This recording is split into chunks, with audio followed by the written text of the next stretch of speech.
Tropical Country is brought to you by JBL Travel Group, the official travel company of Tiki Man Radio. When planning your next getaway, trust Joe Leo and his staff to make the most of your budget and design the perfect getaway. They specialize in cruises, all-inclusive resort, destination weddings, and much, much more. JBL Travel Group is only one phone call away, so give them a call at 732-831-5200. It doesn't cost you any extra, so why wouldn't you? Goaltending Services, GTS Charters in Key West, Florida. They offer unique, private, custom charters you can choose from 4-hour, 6-hour, half-day, or even full-day excursions. Plus, they will provide you with all the amenities that you need while out on the water. But before you get on the boat, make sure you visit GTS Outfitters. GTS Outfitters is goaltending services retail store. They have everything you're going to need for your day out on the water. You can grab drinks, snacks, as well as get your GTS merchandise and souvenirs from local Key West artists. GTS Outfitters is located above the Hurricane Hole restaurant at the dock. For more information about charters or the Outfitter store, give them a call at 305-916-0990. Also brought to you by Party Dog Entertainment. Party Dog Entertainment is B-Dawg and Lou's event DJ service. They offer a customized DJ experience. They will work with you to create a custom playlist for your event, regardless if you have a graduation, a wedding, birthday party. It doesn't matter what the occasion. B-Dawg and Lou will create the perfect playlist for your event. B-Dawg and Lou are always the life of the party and will make sure that your group stays engaged and has a great time. Party Dog Entertainment is located in Chattanooga, Tennessee, but B-Dawg and Lou will travel to your event within a reasonable distance. For more information, give them a call, 423-847-2454, or email at partydogentertainment@gmail.com. Party Dog Entertainment, it's a hell of a good time. Tropical Country is broadcasting live on TikiManRadio.com, the free Tiki Man Radio app, and the Tiki Man Radio YouTube channel, courtesy of the MFG Records Tropical Live Cam. MFG Records, music for grown-ups. Uh-oh, guess what day it is? Guess what day it is? Hump Day!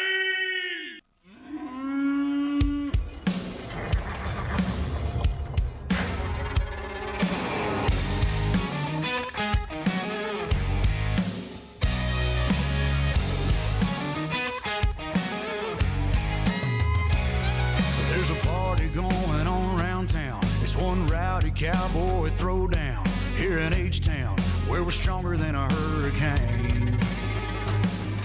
From miles around, best of the best come here to put their tough to the test. Give it all for gold or go home broke when they open up that gate. Welcome to the show, welcome to the home of the world's biggest rodeo, where the stars light up the night underneath that Texas sky. Welcome to the show, are you ready for a ride? Yeah, you better buckle up and hold on tight, where the Bayou City streets meet the country roads. Welcome to the show. It's a Houston tradition, 4-H, FFA, and Go Texan. And you can bet, son, it's gonna be around a long, long time. When these riders and ropers give it their best, we'll show them how loud the hometown crowd can get. 'Cause tonight, y'all, we all got a little bit of cowboy deep inside. Welcome to the show, welcome to the home of the world's biggest rodeo, where the stars light up the night underneath that Texas sky. Welcome to the show, are you ready for a ride? Yeah, you better buckle up and hold on tight, where the Bayou City streets meet the country roads. Welcome to the show!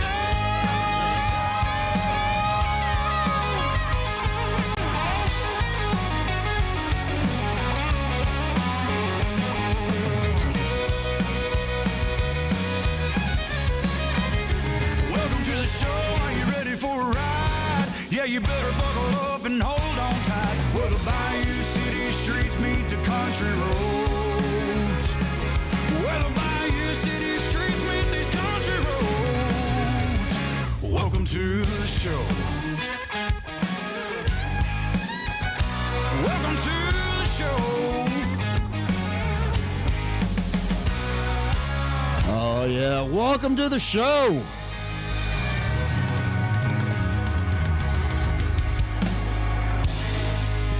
It's Wednesday night, which of course that means it is Tropical Country with B-Dawg and Lou right here on Tiki Man Radio.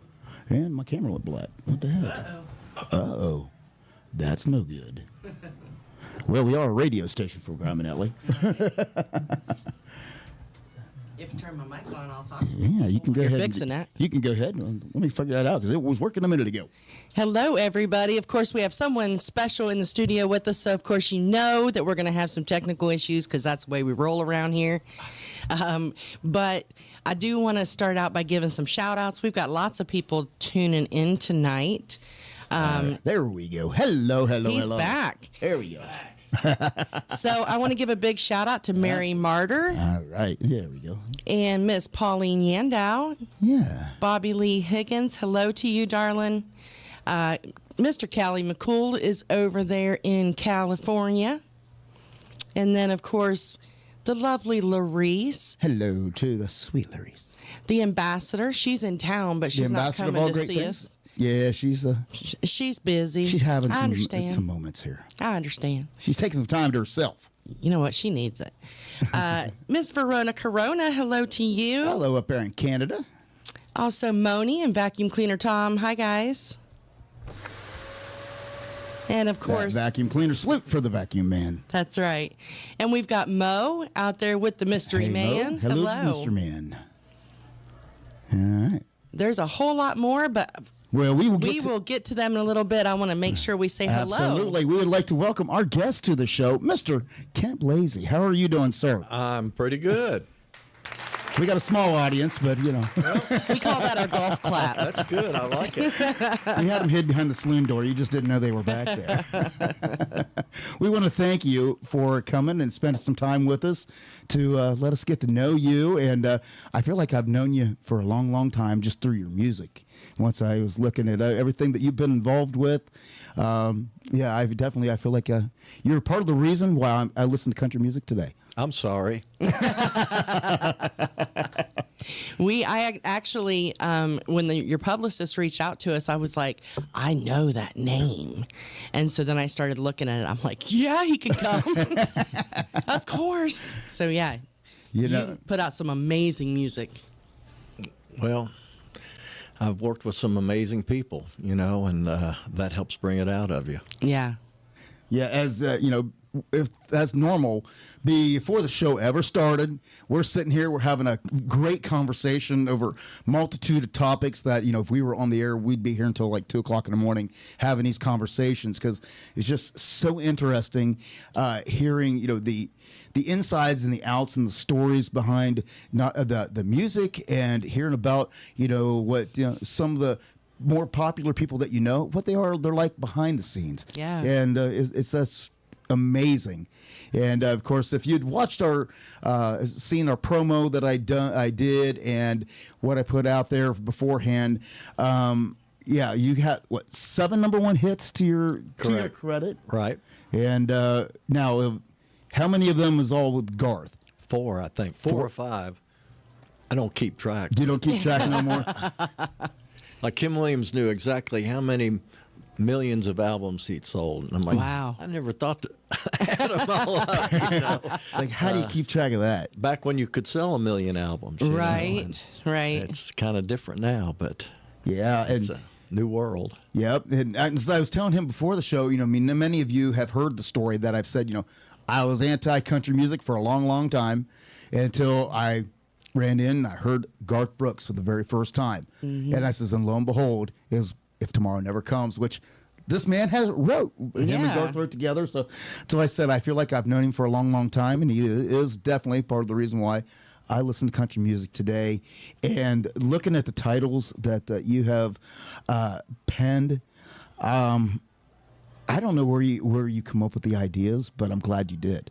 Yeah. Well, I've always kind of looked at myself as an idea person, and even before I moved to town, I would keep little notebooks like 3x5 and write ideas in them, and then when I filled up a little book, I put it in a big book. So when I was going to write with people, or when I was looking for an idea, I could go to those books and see. And I still do that to these days. You know, thankfully we have the phones where you have the memo, you can put that in there, and the voice memos. I mean, that's huge, because I used to have cassette recorders in every room and in the car, and you know, if an idea hit me, singing to it. And these days you pull out your voice memo and you put it on there. And the cool thing about that is, the minute you sing whatever you sing, that's a copyright time frame that you can prove. Well, this is when I came up with that idea. Yeah. I never thought about it like that. Yeah, that's pretty cool. And you know, before you'd have to. So it's kind of time stamped right there. It is. It's time stamped that this is the first time this idea. So somebody says, "Well, I wrote so and so, you know, last week," and go, "Well, I wrote that last year, and it's in my phone." Wow. So technology can definitely be a blessing and a curse at the same time. Exactly. Yeah. How amazing. Now, you ended in Nashville. I don't mean for you to date yourself, but Right. you God was a boy. because you're originally from Kentucky. Is that what? Well, you know, it's funny. I was originally from Woodstock, New York, before it was Woodstock, New York. Oh, wow. And when I was growing up there, it was an artist community already. Like, there were painters and authors and actors and people that would live there. And so I would go around as a little kid, and I'd go to somebody's house and they were working on a huge painting, or I'd go to somebody's house and I just wrote a book. You want me to autograph it to you? And Oh, wow. yeah, and it made a big impression on me, because my dad worked at the assembly line on IBM, and you know, that didn't sound as exciting as Right. being able to paint or write a book or something like that. And then back then, IBM meant I've been moved. So that's how we moved to Kentucky. You know, he got transferred and we went down there. And but we were like northern hillbillies, because we went home every summer to be up in Woodstock. And it's Yeah. still a great little community. I took my wife up there a few years ago to see it, and it's still just a sleepy little Catskill town, you know, Oh, in wow. the mountains. And I think after COVID, the prices all over that area, Hudson Valley, shot up drastically. But before that, it was just a sleepy little town, you know, about 1,500 people Oh, wow. out in the country. And it was great. And then Dylan moved there, and the band moved there, and Van Morrison moved there. And it was kind of crazy for a while. Wow. But it's just got a vibe. It's got a creative vibe to it. And Nashville's the same way. I mean, for songwriting, there's just an energy there that's not there anywhere else. Yeah. And it's the same. Like, I moved out to Santa Fe for a while, and I thought it would be, it's an artistic community, but it's not a music community. So there's a lot of energy there for the arts, but not really for music. So different towns have their different vibes. And, Yeah. there's just an energy in Nashville that's nowhere else. And I would go out and write with Garth in Oklahoma, and when he was raising his kids, and he'd go, "I just can't write out there. There's no energy here." And I'm like, "Yeah, I know." So then he moved back to Nashville. Oh, wow. But it's every place has its own little thing. And like the beach, that's the same way, you Yeah. know. You get down there and it's a whole different vibe, and kind of changes your headspace and makes you write different things. Your environment can definitely influence the mood and your creative juices, so to speak. Right, exactly. So with that being in that you know, creative community and everything, when did you find your love of music and decide that that's where I was going to be doing? Well, what happened was I heard this group called the Byrds, and they did a song called Mr. Tambourine Man that had a Rickenbacker 12-string on it. It was the first time I think somebody in America had played a Rickenbacker 12-string on a record. And I love the Beatles, and, you know, they were... Everybody was learning how to play guitar because of the Beatles, but it was really the Byrds that got me interested in, well, maybe I can do that. Of course, I couldn't afford a Rickenbacker 12-string for 30 more years, but, you know, it just got me into it. But what really got me into it, so I bought their 45s. You probably don't even remember 45. I do. I I have a remember collection of 45s, them, yeah. actually. But so I got the record, and I would play the 45 every day before I went to school over and over, you know, because you could do that. My mother loved that. It was her favorite song, I'm sure. But on the record, it said B. Dylan. Really? You know, we didn't have Google, you know, and I'm Yeah. like, well, what's this B. Dylan thing? And so I bought some other 45s, and his name was on there, B. Dylan, and I had no idea where that Wow. came from. But I joined the Columbia Record Club. Oh yeah. And you got 12 free records, and the rest were $60 a piece. Yeah. But I got a little magazine or catalog they sent you, and I was going through it. And here I am in Kentucky. We didn't have Google. We got stuff like 3 or 4 months after everybody else. And so I saw Bob Dylan, and I thought, well, this must be the guy. And so I ordered 3 Bob Dylan records, and they fried my little mind. But it made me think, I'd like to do that, because he, to me, was really the first singer-songwriter. Mm-hmm. And everybody who's come after that is just kind of doing what Dylan's done. And Because back in the day, you didn't really have to be a songwriter. You could sing other people's songs. Exactly. It wasn't like it is today. yeah, now they expect every artist to be a writer, whether they are or not. You Right. know? And some of the greatest country hits or pop hits were written by other people. Right. And but everybody assumes it's the artist that wrote it, even Yeah. back then. So it's an interesting thing. That's why songwriters kind of are off in the corner as far as recognition. It's all about the artist and who did it and all that. And, oh yeah, that guy wrote it. Well, we're definitely interested in the songwriter and the stories behind the songs and the motivation. That's definitely what drives us here, is because Yep. the songs, to me, it's storytelling, and if Right. and when you hear that story, a lot of times you're left wanting more. Like, I want to know more about the story. You only know this little picture in time of the story. I want to know more. Right. And so it's cool though when you get to so we started going to songwriter festivals so we could hear those stories and everything, because sometimes you're never going to know those stories. Exactly. And I have good stories, and I think people would rather hear those than me sing. So that Well. helps. Well, hopefully we're going to get you a little bit of both on here tonight. But it's interesting. You made me think of something. Country music really back then was all about the stories. Yeah. And The good old so- days. yeah, the good old Yeah. days. So I was a basketball player, and I took a shot and came down on my ankle and messed my ankle up really bad. So I had to be on crutches for like 2 weeks. And that's when I decided I would try to learn how to play guitar.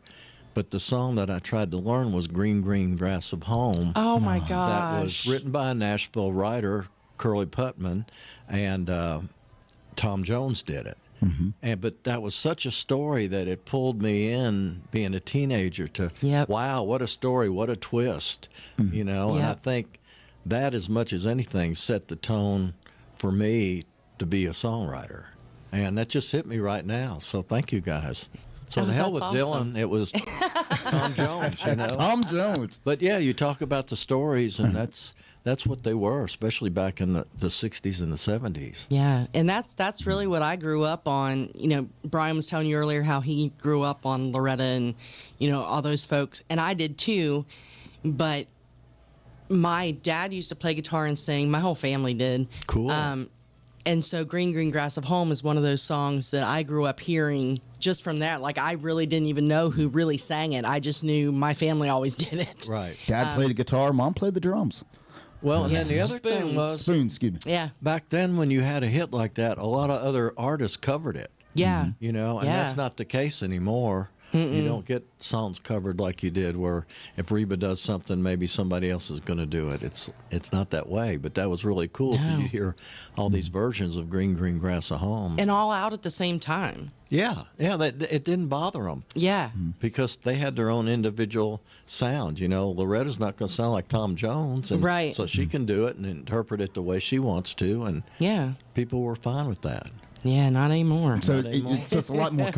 Well, as you say, it's a lot more competitive now. I Yeah. think is it because that I guess the money is so limited that you got to scratch and fight for everything you can get. That's pretty much what it is, like we were talking about earlier. Once the mechanicals disappeared from the sale of CDs, when they stopped making really CDs, the money just disappeared.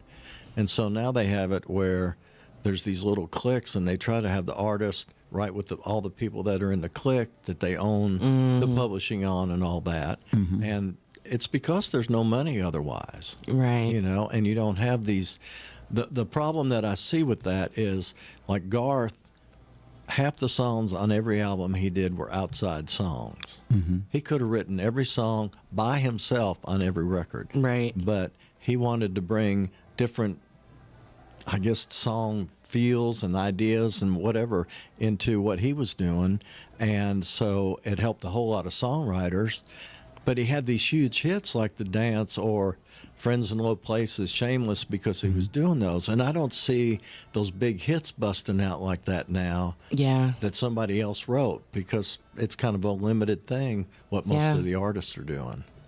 That's true. Yeah, Garth always did something. You know, one of my favorite albums they ever did was the box set where he did all his influences through decades. Right, yeah. And that was one of the coolest albums ever. It was to hear his take on, you know, on James Taylor and all of those. And you're right. If you hear that nowadays, it's, you know, they're more ripping it off, or it's just, or you know, they're taking little pieces and changing things to fit them. They're not sticking to the actual recording. I think Luke Combs with the car. Tracy I think, Chapman. or Tracy Chapman's song. Right. I think that's the first time I've heard an artist do that in a long, long time. Yeah, same here. And you know, he did an incredible job on it, and it helped her career. So Yeah, it did. everybody won, which was cool. And you know, he pretty much kept to the version that she had done, and did a great job. Yeah.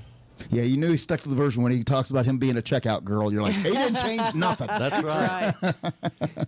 Right. Well, that is awesome. So, you've been in what you first got there in what year? Did you 1980. 1980. Yep. And how long did it take for you to start getting traction before you know? Well, it's so weird. Back then, people would tell you Nashville was a 4 or 5 year town. And so when I moved there, I told my wife, this is going to be like going back to college. I'm just going to have 4 years of learning what the hell's going on here.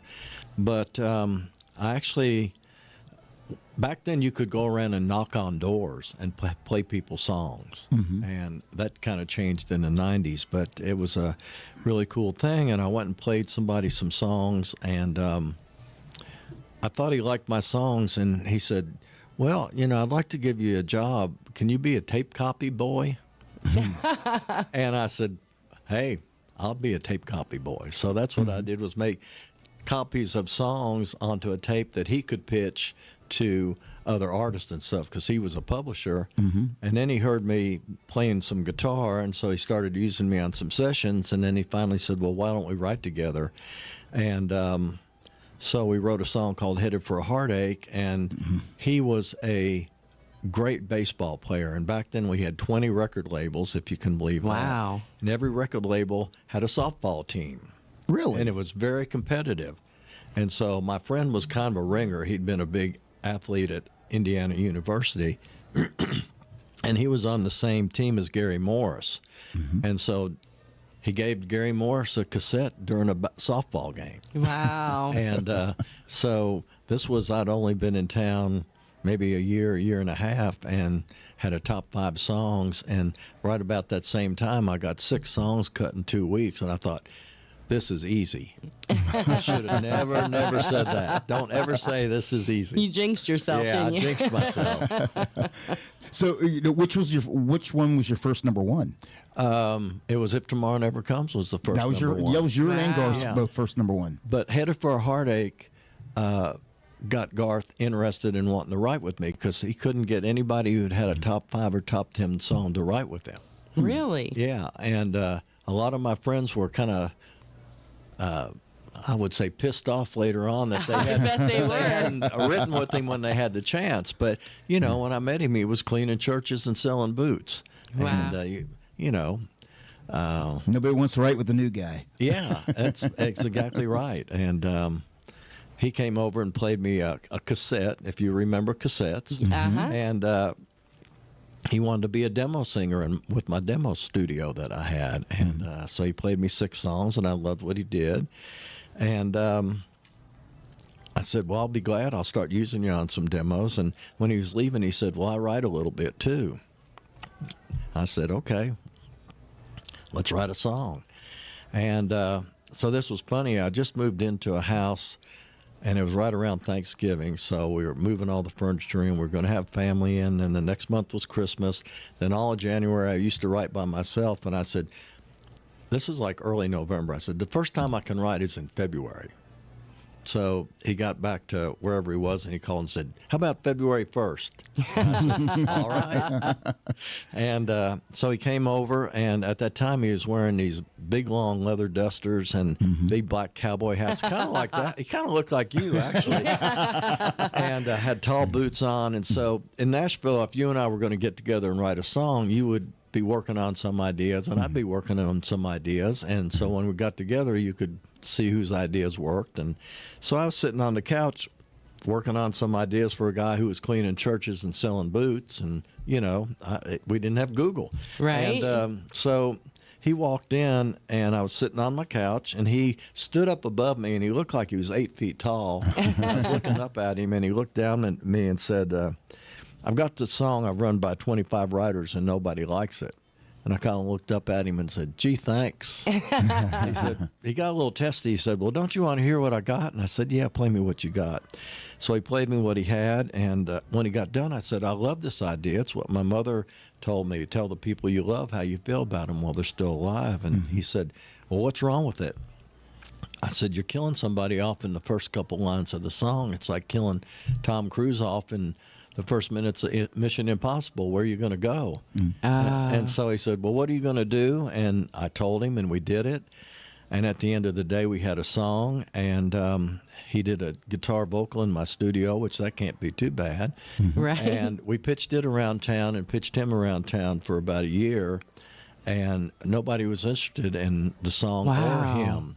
And they all said, no DJ is going to play somebody named Garth. It sounds like you're gargling on the radio. Jeez. So one night he got to play one song at the Bluebird. Another guy was doing an artist showcase, and the artist didn't show up for his own showcase. So they called Garth and said, we need you to come in and do a song. And so he did If Tomorrow Never Comes, and somebody from Capitol Records who was there to hear the other guy came up to him afterwards and said, I know I passed on you for the third time this week, but maybe we missed something. Why don't you come back in? So he went in, he got a record deal, and that was his second single and first #1. Wow. So, you know, that's the magic of Nashville. You just never know. It's all about being at the right time in the right place, and Pretty much. in front of the right people. Yeah, because I know I heard his stories, and when he talks about when first time he went to Nashville, Right. That he wasn't ready for the business side of it. Well, yeah, I mean, he was really big in Oklahoma, and so he went and had a meeting at ASCAP, and the guy basically told him, you need to go back home. And he thought the guy was going to tell him, hey, you're going to be the next George Strait or something, And so he went back home, and then I guess it was a couple months later, he came back, and he went back to ASCAP, and instead of meeting with that guy, he met with Bob Doyle, who ended up leaving ASCAP to be his manager. And so it just depends who's hearing you on any given day, too, And that's the thing that I always joke about when you're going to play songs for A&R or whatever. It's like, did they have a fight with their wife or their husband before they got here, or are they hung over, or, how are they going to listen to the song that day? Right. That's crazy. That's true. I guess their mood would have a lot to do with it. Yeah, their mood, and a lot of times they're looking for a certain thing. And, I mean, everybody passed on If Tomorrow Never Comes, so... they evidently didn't think it was what anybody wanted. I'm with you. I bet there's a lot of people kicking themselves. Well, I imagine, though, if you're in that position and, you have multiple people walking through your door, looking to be the next big thing. Yeah. After a while, I guess it would get kind of monotonous. There, you're just like, if I have to listen to one more singer today, that kind of thing, that you're not in that mindset. Well, and it's even worse now because I've talked to some of the people that are in A&R at record labels, and now you can just MP3 songs. Oh, yeah. They say, I have 1,000 songs coming in every day, 5 days a week. I can't listen to all those. But even when I was working with that guy, Jim Dow, he would listen for Blake Mevis, who was doing George Strait, and they had boxes of cassettes that they had to go through. Wow. And you knew they weren't going to get to all of them, so the people that they knew went in one box, People they didn't know went in another box, and I never saw that box getting too much smaller. Wow. But then the other cool thing about Garth is, even though he could have written everything, he listened to probably 3,000 to 4,000 songs every time he was going to do a record Really? to find the songs that he wanted. And, you know, people go, oh, that's bull. But I've been out at his house, and I've seen the big trash cans full of things he's listened to, Wow. things he's passed on, things he wanted to keep. And I said, like you, how the hell don't you get brain dead? And you Right? just can't? He said, when I get that place where nothing sounds good, I have 4 songs that I listen to. And if they still sound good to me, I'll keep listening. If they don't sound good to me, I'll go do something else. You know, it's time to take a pause. Yeah, let your ears take a rest. And I don't know if A&R people have that luxury, you know, being at a record label, being company people. Oh, true. So it's all an interesting process. One time I got a call from BMI, and they wanted me to submit 10 songs to pitch to Warner Brothers. I think it was. And so I did my due diligence and did 10 songs and took it down there, and never heard anything. And one day I get this call on my Codaphone, when we had Codaphones, and it sounded like a high school kid, and he said, "Hi, I was listening to your songs that you sent, and I didn't really like any of them, but my mother heard one and she started crying, and so I'm going to pass that on to the other people up the ladder at the label." And it ended up getting cut and being a single because somebody's mother heard this song and started crying. Oh my gosh. Yeah. Wow. So what song was it? it was Can a you song say? called "You Can Let Go," and it was about a dad dying. Oh. And a girl on RCA ended up cutting it, Crystal Shawanda, and it was shooting up the charts, got to be about 13. I think her husband was her manager and pissed the label off. Oh no. But what happened was, 10 years later, I'm getting on YouTube looking up something, and I see the song kind of off to the side, and I clicked it on, and it had 12 million hits. And Wow. Because I think women heard it, and it resonated with them, and they told other women who told other women. Yeah. So I thought, oh man, I can retire. I've never had 12 million in anything, you know. And so I called the person that does my publishing administration. I said, 12 million on YouTube, what does that pay? She said, $350. Oh my So I gosh. thought, okay, I'm going to have to go back to work and write another song. You know, but that's when I really saw the change of what was happening and Yeah. how we weren't going to be getting paid like we'd gotten paid at one time. But, you know, it just took a mother hearing the song, and Yeah. you know, and another one we'll get into, one of the guys I was writing with sang into the refrigerator, "All I can think about is getting you home." Oh. He was getting pickle relish and mustard out to make hot dogs because I would always feed him because he was a starving songwriter. And I said, "What is that?" He said, "Oh, I just made that up." And I said, "Well, here, make it up in my phone." You know. Wow. So another miracle, just singing in the refrigerator. And we know that song quite well. Yes, we do. Yes, we do. It's just crazy what'll happen. Well, one of our listeners actually heard the song about the dad too, and said that she loves that song and she cried too whenever she heard it. So, Well, that's what I think happened, that women just told other women, and it is a really heartfelt song. You know, we were crying when we were writing it. yeah. And you kind of know you got something pretty good when that's going on. Right? Well, there'll be 12 million and one after you leave, because I can guarantee you she's going yeah. to be looking it up. So, if and it's about a daddy, yeah. Well, just tell her I said thank you, and tell more people. she's going to go in and she's going to probably have her ugly cry a little later. Yeah. But any song about her, she was a daddy's girl, and anytime she hears a song like that, it gets to her. So Yep. She heard one the other night and just you got to listen to this, and she'd come in just tears. I thought something was wrong, and no, just a song. It was a Yeah. song that just hit that chord with her and resonated with her. So Yep. So yeah, I do that with music a lot, actually. We'll have artists in here playing or singing, and I'm sitting over here just tears streaming down my face. Well, music is it's such a special thing, and it speaks to so many people in so many different ways, and it can bring people together and create or bring back memories more than anything else I've ever seen. Yeah, you're exactly right. I mean, you hear certain songs and you knew right where you were, and that was the great thing about a song remembers when. Oh, yeah. Talking about where they were when they heard that song. Yep. And, everybody's had that, and just to be able to put that into that great song that they did, it's like, damn, why didn't I think of that? yeah, 'cause that's what I've always said. Is that I always kind of said that music's like a time machine that you can hop in it and you can go any place, backwards that you want to go to a particular time and place, and those songs can also help you re-identify with those feelings that you had at that particular time and place. So that's to me is what a good song does. Mm-hmm. Absolutely. And good songs are timeless. They don't fade away. They just, they're always going to be there and be relevant. Well, Moni said that the reason she knows that song is they actually used that song at her dad's memorial service. Well, tell her thank you. That means a lot to me. That's what music's all about, It really is. Of course, if Tomorrow Never Comes, I think it's been played quite a bit. Oh, yeah. At many, many, many funerals and things like that. So, and some weddings, thankfully, Yeah.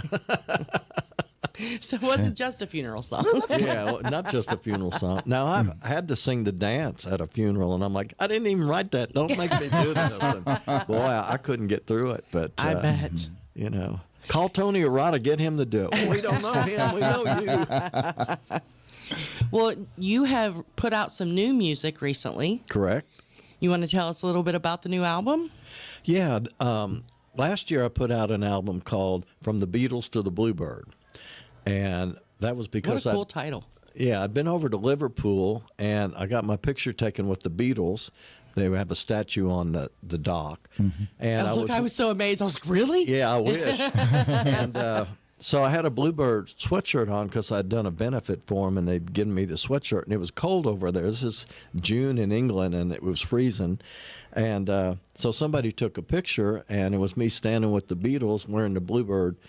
And I thought, that's a cool title. And, if it hadn't been for the Beatles, most of us wouldn't be playing music or whatever. Right. And then if it hadn't been for the Bluebird, nobody would ever know who Garth Brooks is. Mm-hmm. Right. So I kind of found out that it was going to be the 60th anniversary of the Beatles being on Ed Sullivan, which kind of changed the whole world. Mm-hmm. Mm-hmm. After Kennedy's assassination, it was kind of like 911. Everybody was just walking around like a zombie. Yeah. And the Beatles brought back a joy that people needed, Oh, wow. And then they ended up changing culture, changing fashion, changing music, everything. And again, I wonder how much that timing had to do with their success over here. Not that they weren't talented, right. but there are talented people walking around everywhere. Yeah, So I think it had a lot to do with it.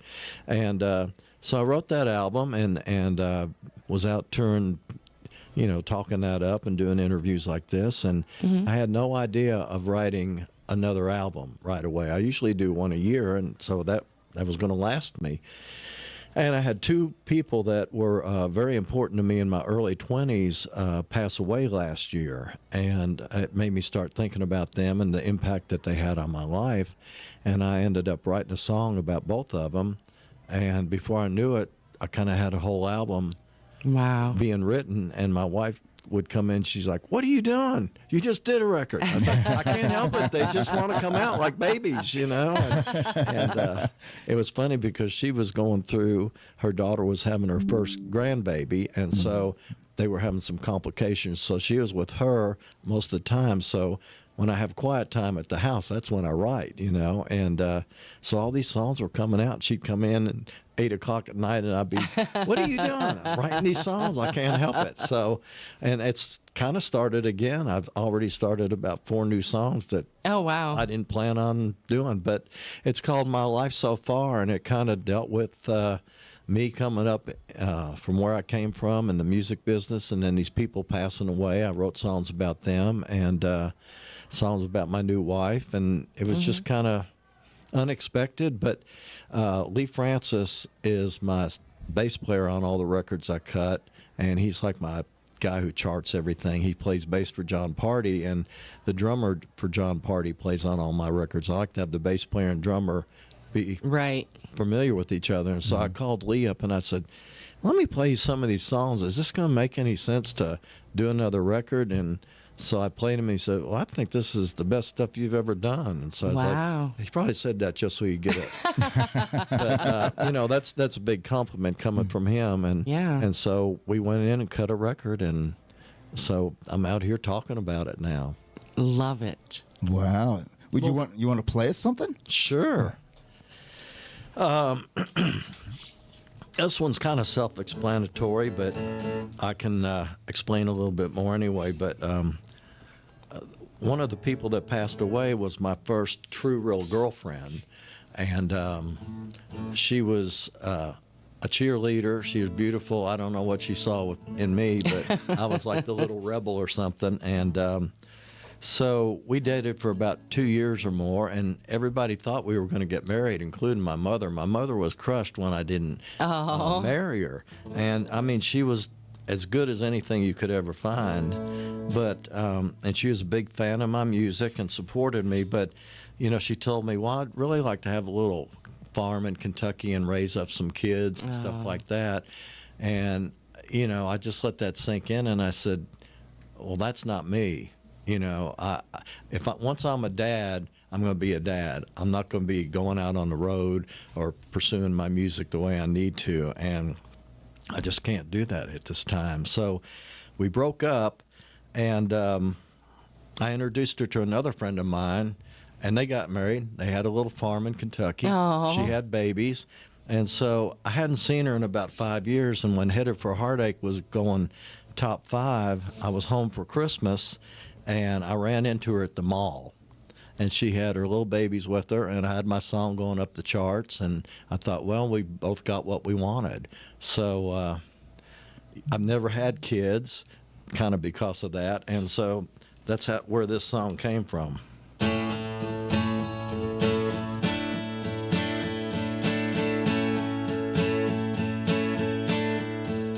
Oh, the hardest thing I'd ever done was to walk away from my first true love. She was beautiful and my biggest fan. She dreamed of having babies and a little piece of land.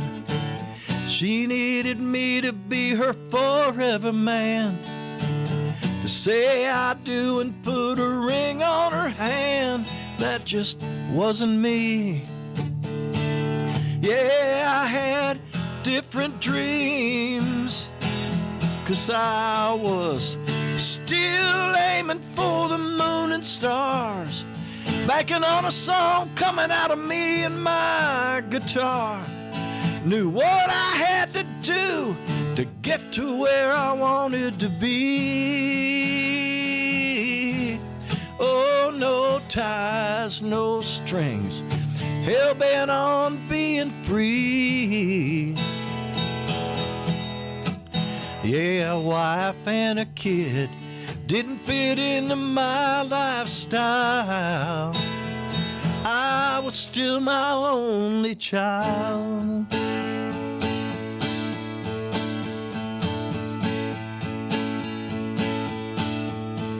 Christmas season brought me back home.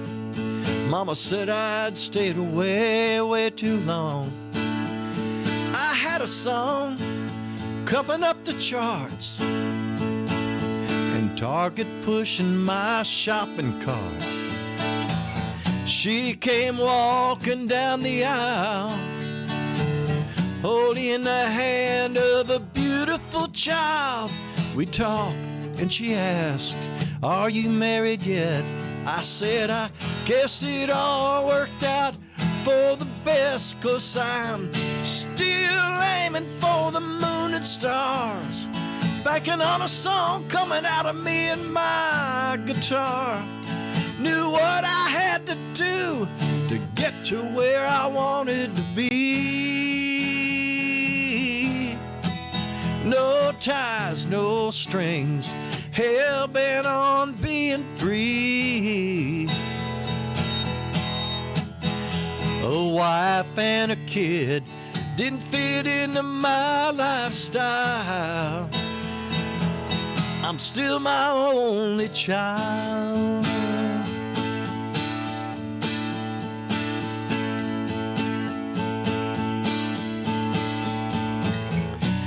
She just shot me a sad, sweet smile when I said, I'm still my only child. And I'm still my only child. I'm still my only child. I'm still my only child. Thank you, everybody. What a cool line. That is such a cool, I don't know, do you call it a cool hook? I guess it's a hook, yeah. I like it a lot. And I'd had that hook for a long time, kind of as a joke, you know, when people would ask me if I had kids or anything like that. And, you know, the old joke is the kid comes into his mom and said, hey, Mom, I want to be a musician when I grow up. And she said, son, you can't do both. And that's kind of most of the people I know, you know. Yeah. They're still, I mean, Garth's still a kid. And it's just crazy. And I feel that way, too. You know, just it's so much fun still to write songs and It's go cool out and play. And that you've been doing it for as long as you have, and you still have that passion, and it's still fun and enjoyable to you. And the business didn't, what's the word? And Garth is the same way, but the business didn't make you bitter or tear you down. You're still you, and you still enjoy what you do. And well, you know, part of it is so many people, including me, when everything was changing, there got to be kind of that bitterness of, what are they doing to our business, you know? Right. And a lot of my friends quit writing. A lot of my friends quit performing. Yeah. And I just thought, I'm not going to let them win, you know? I don't have to do what they want me to do, but I can do what I do and do it in my own way. And, you know, people like you guys really help us to get the word out on that. And they can't stop me. You know, my joke is I tell people they ain't run me off yet. So, I love that. Well, when it comes to children, do you view your songs as children, so to speak? Well, you know, I kind of do. I've always had dogs, and so they're kind of like my kids too. And I think, you know, people have said, well, you'd be a great dad because you're so good with your dogs. And I'm like, well, you can tell them to shut up and go lay down. You can leave them alone for, you know, a while. You can't do that with kids. Exactly. So, yeah, it's funny, but I never really felt like I would be able to do that and do what I wanted to do. That's really, that's a neat perspective. A lot of people try to do both, and some people do it very successfully and some not so successfully, but it's neat that you, I guess, were conscious enough to say, if I'm going to be a dad, that's what I'm doing. Right. And you know, and I hate to keep bringing him up, but Garth did the same thing. You know, Right, he kind of he walked away and went back to being just a dad for a long time. So And I think it has surprised a lot of people at the fact that, you know, after the kids were grown, that he did come back. yeah. Right. And So- who else in the world could come back after Yeah, that? most I'm people just would be saying. done. He'd come back and just. And I'll tell pick you, up. he was a great dad. You know, I would go out and stay with them, and he lived in this little, he used to call it a cowboy cabin. And so he's got 3 girls and him and 2 bedrooms. You know, the 2 girls are all in Really? 1 bedroom, and they had a little school in what used to be the garage. And so when I went out there, I would sleep in the garage. And, you know, we would try to write. But, you know, he was taking them to school and taking them to soccer practice and reading them stories before bed and, you know, doing all the dad stuff. And That's then cool. It was kind of secondary that I was there to write. And I remember one other time. You're probably like, that's really cool, but yeah, I'm not doing that. Well, and you know, there was another time I went out there, and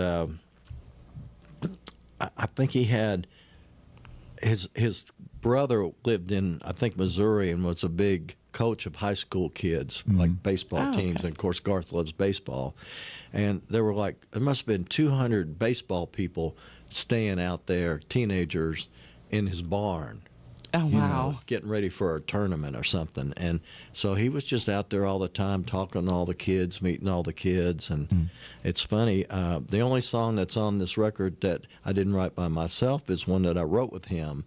And I wrote this song after my dad died, and I sent it to him, and he said, you know, I love this song, but after my mom died, it was like my dad died, but he was still living. And he said, yes. I want to write it about him.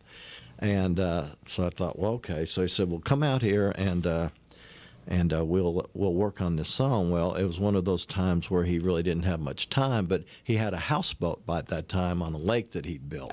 This is Garth. So I was staying in this houseboat, and we worked on this song. On the lake that he built. On the lake that he built. Yeah, trust me. If he's got a tractor, I remember during COVID, I asked Tricia how Garth was doing, and she said, he's got a bulldozer.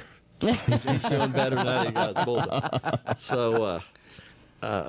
So we were out on this houseboat, and he'd put the kids to bed, and we were working, and we worked till like 2 o'clock in the morning, and we just weren't getting anywhere on this song. And so he said, well, you know, I've got to get them up for school or whatever, so I'm going to go. And so I kept working on this song all night, and it finally hit me how to make this song work. And so when he came in the next day, I said, I think I've got this worked out. And he liked what I had done, and he ended up cutting it on a record called Lost Sessions. And it was one of those sleeper records involved in the anthology stuff. you Yep. know, like the other people's songs thing you're talking about. And so, you know, I would perform it some. And the cool thing was he had Alison Krauss sing on the record with him on this song. And so for some crazy reason, about 10 years ago, I met this guy who lives in Brazil, who's Portugal. And he wanted me to help him translate If Tomorrow Never Comes into Portuguese. Oh, wow. Oh, wow. I've never talked to him. I've never met him. We just all through email. So we worked for like 3 months to get If Tomorrow Never Comes in Portuguese, which was pretty darn hard to do. And I don't think we got all that close. But, you know, he really is a sweet guy. He cut a great version of it in Portuguese. And then he sent me the track and said, well, will you put your vocal on it, and I'll put it out in Brazil as a duet with me. I'm like, well, okay, I'll do that. So about the time I was finishing up this album, he sent me this song for a minute there, and he had done this amazing demo of this song. I mean, these Brazilian musicians are phenomenal. And he said, I want you to sing this. And I said, well, you want me to sing it with you? He said, no, I just want you to sing it. I'm like, okay. So I had him send me the tracks, and I went into a friend's studio and did the vocal and sent it back to him. I didn't know what he was going to do. And he said, no, that's for you. And I was like, well, that's pretty sweet. Aww. So on this record, I had all these songs on there, and the last song's kind of like a blues song that goes into something like the Yardbirds would have done in the 60s. We were doing this thing, and I said to the band, let's just kind of freak out near the end. And so we did, and so I thought, I can't let the record end like that. So I thought, well, maybe I can use that song as the last song because it's a ballad. And so I asked him, can I put it on my record? And he said, yeah, that would be great. So it's just crazy how this stuff works. But I love the way the track turned out, and it just really gave a nice ending to the record. Wow. It's a beautiful song. We got a sneak peek of the album. Well, I think it was already out, but she had sent it to us, and it's just phenomenal. We love it. Well, yeah, it's one of my favorite songs that we've done, and you know, because it's about our dads in one way or another, and so it's pretty cool. And that's just kind of the genius of Garth. He does that a lot. You give him an idea, and you think, well, I've got this idea kind of hammered out, and he's going, well, what about if we do this? And you know, it's a 180-degree turn, yeah. and that's why he's such a great writer. You know, Yeah. half the time he's 10 feet ahead of you the whole time. Wait a minute, let me catch up here. Yeah, because she was kind of the same way, I think, because her dad is the one who passed first. Right. And I think in a lot of ways, once her dad was gone, her mom just kind of Wasn't the same. She wasn't the same. And, She made it a whole 9 months. So. Yeah. And that's usually about 6 to 9 months is what happens. And I think Garth thought his dad wouldn't last that long, and he did, but he just wasn't the same person after that. Yeah. Well, at the risk of making everybody cry, and probably including me, would you mind to sing that song? I'll be glad to do it. Hopefully I won't blow your speakers out on that one like this one.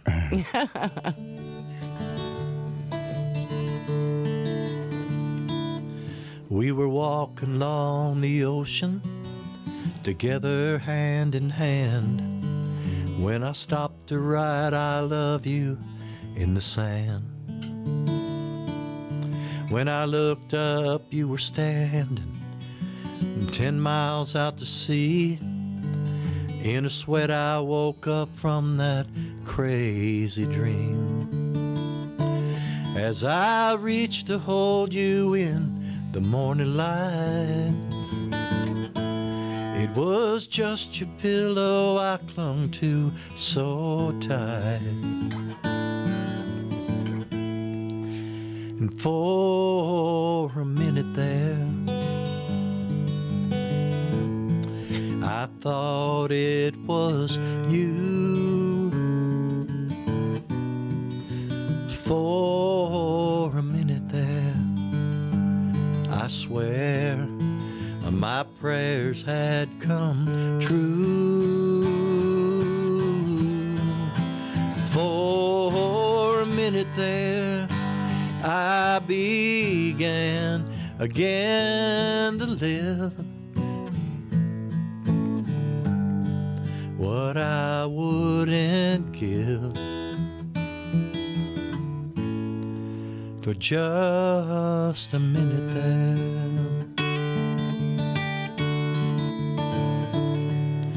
5 o'clock on Friday, I was sitting at a light when an angel walked right by me on my right. All the cars started honking as my feet hit the ground. Though I ran and called, you never turned around. Oh, the hair, the walk, the perfume were the same. How I wish she could have answered to your name. 'Cause for a minute there, I thought it was you. For a minute there, I swear my prayers had come true.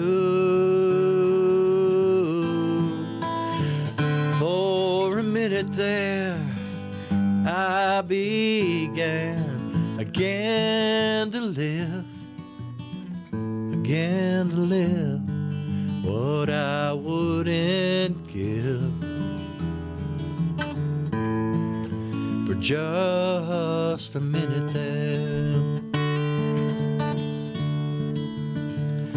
Tonight the stars in heaven are bright as they can be,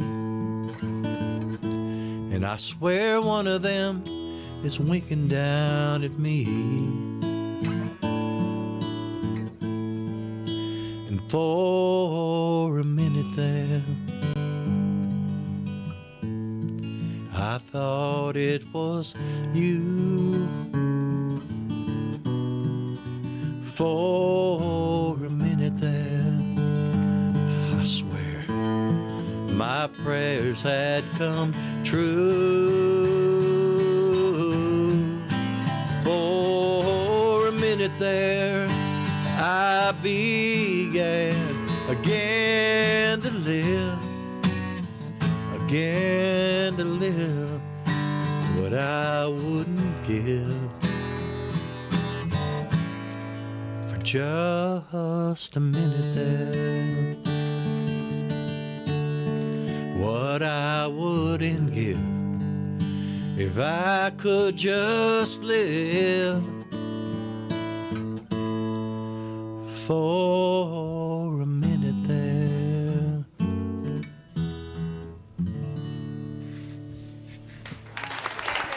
Wow. Wow. Thank you. Yeah, I almost started crying. Some of them I still cry on, I'll tell you. I don't know how you ever get through that song. Sometimes I don't.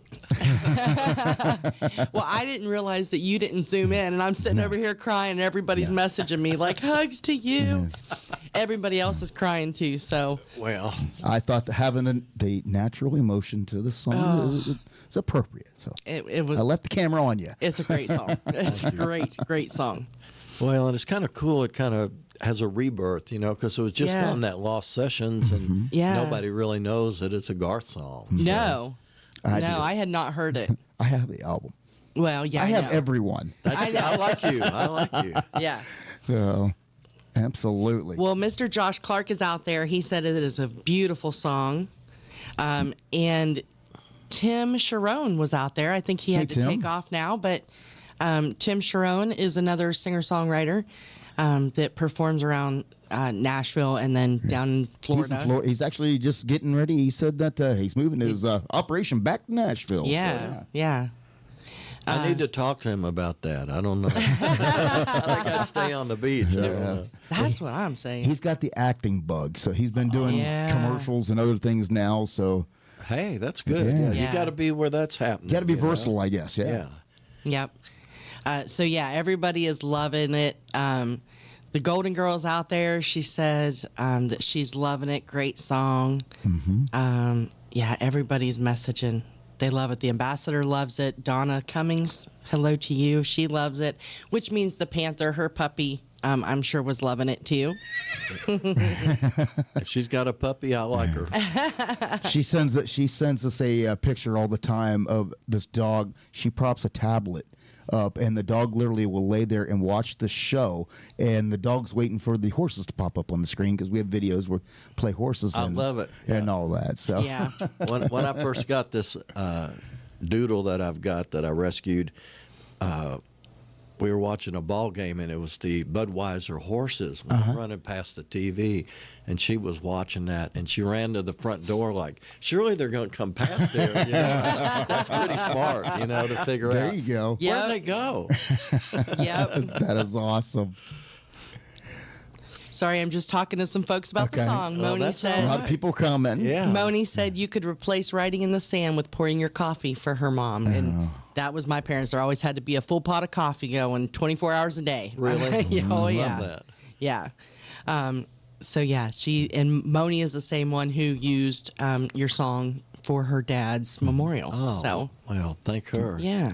And for those of you that are out there and on the chat, if you have a question that you want to ask, Yeah. just put it in there. If and you have we'll any ask. answers about the music business, let me know. Well, we were hoping that you had most of the answers. Well, I did 10 years ago. It's really funny when they ask me to do songwriter seminars now, what I talk to people that want to be songwriters who move to Nashville about that 10 years ago, it was a different thing you talked to them about. You know, it's... I bet. Yeah. I never thought about that. Yeah. So I just kind of had to redo my whole thing. I was doing a thing in St. Augustine. I guess it may have even been pre-COVID. I don't know. And they wanted me to do one. And I thought, I can't tell them the same thing I've been telling them before. Yeah. And it's just interesting because it's a different world. In Yeah. 8 years, everything's totally changed. Yeah, Yeah. we was talking about that on another show. I believe it was Sarah Evans on her podcast. She was talking and said, you know, the kids want to get into the music business, and she goes, I don't even know what to tell them Yeah. because the game has changed so much. Right. I don't even know what to tell them to give them the advice to help them. You know, push yeah, them that's along kind of how I nowadays. feel because, like I was saying before about when we got paid by mechanicals, if you and I wrote a song together for George Strait or something, every time it sold, we would get paid. When they did away with those in 16, that's how writers got paid, from the mechanicals. And the mechanicals, you're saying tapes, CDs, records, Right. that kind of Physical stuff. recordings. Physical copies, yeah. And so a writer coming to town, if somebody liked what you were doing, they would give you a draw, which was a loan. And the way you usually pay it back was by when somebody recorded your songs, the publishing company got your money first, but it was paying them back for allowing you to write songs. And now there's none of that coming in. Oh. So I don't think they pay young songwriters anymore. I don't know. Wow. Now, as a songwriter, do you find that discouraging and just Well, sure. I keep mean, plugging away just for the love of the music? And that's where you just got to find your solace? well, I think the big thing that's helped is Uber. You can drive Uber. I mean, I had a friend who had a #1 song on, I think it was Marion Morris. No, Kelsey Ballerina. And he was driving an Uber because, the money takes 9 months or a year to come in. And he's Really? driving people around, and they're like, well, what do you do other than this? Well, I've got a #1 song. And they're like, bull. Yeah. They said, Google Kelsey Ballerina, and you'll see my name. And they're like, well, why are you Wow. doing this? And he's like, I don't have any money. And by the time the money comes in, I'm going to have to pay off my new car that I got. 'Cause Right. that's 15-year-old car, and I got to pay for my kids to go to school, and and they're Wow. like, wow, okay. He It got takes good that tips, long. though. Yeah. Well, I bet so. Yeah, because like so, my first trip I ever made to Nashville, I didn't really know, and and I always know the Jason Aldean song about everybody in town, they sing, Everybody they write, sings, they everybody do. plays. And it wasn't until my first trip when we came down to see Garth, we were sitting, matter of fact, sitting at the Second Fiddle, Right. and just having a beer. And our bartender's like, where are you from? Like, little town, you probably never ever, probably never heard of it. And he goes, give me a try. And so we told him where he was from. And he goes, no, I know where it's at. He goes, I've been there. I played your county fair. Right. And we're like, what? And then he's a traveling musician. He's played with, several different people. And it's like, you're tending bar. And he goes, yeah. He goes, this is what pays the bills. Right. So, and it was amazing to find out because that's when we were talking. He was like, what do you think of the band up on the stage? I'm like, they're pretty good band. And he goes, and they start picking out, telling me all these guys that are on this stage that are performing, they're all musicians with big names that are traveling. Right. And here they are, they're playing for tips in a bar on a Friday night. I was just Because the big artist was off tour at that moment. Yeah, sure. So Well, that's how I get John Party's guys to play with me on the records, or we did 3 or 4 live things just this last month. We played 2 times at the Bluebird, and they were off, so I could get them. And then Yeah. I got a gig tomorrow night, and they were booked, so I've got another band. But Wow. they're my favorite guys because they play on the record. But they'll play when they love playing, Yeah. and they like doing what I'm doing because it's such a different thing from what John's doing. And it's like when Jason said, everybody writes, everybody sings, everybody plays. Yeah, is everybody making money? That's the question. right, right. Right. Very few. And the guys down on Broadway, they're fabulous musicians. Yeah. And they at least now have places they can play. When I came to town, there wasn't anywhere you could play in Nashville really and make a living with a band or Right. or whatever. And then the Bluebird started in about 82, but that was nothing. You could walk in on any given night and hear Don Schlitz or whatever, and now you can't ever get in. I was going to because- say, I've tried to get in now, and months in advance, Yep. you have to buy tickets to get in. Well, and it's all computer, and so like I played when we did these 2 shows in July. Everybody's coming up, and I always ask them, "Where are you from?" Well, Vancouver. I'm from Yeah. Germany. I'm from the Netherlands. I'm from New Zealand. I'm Yeah. like, how do you guys get in, and the locals can't get in? Exactly. Right.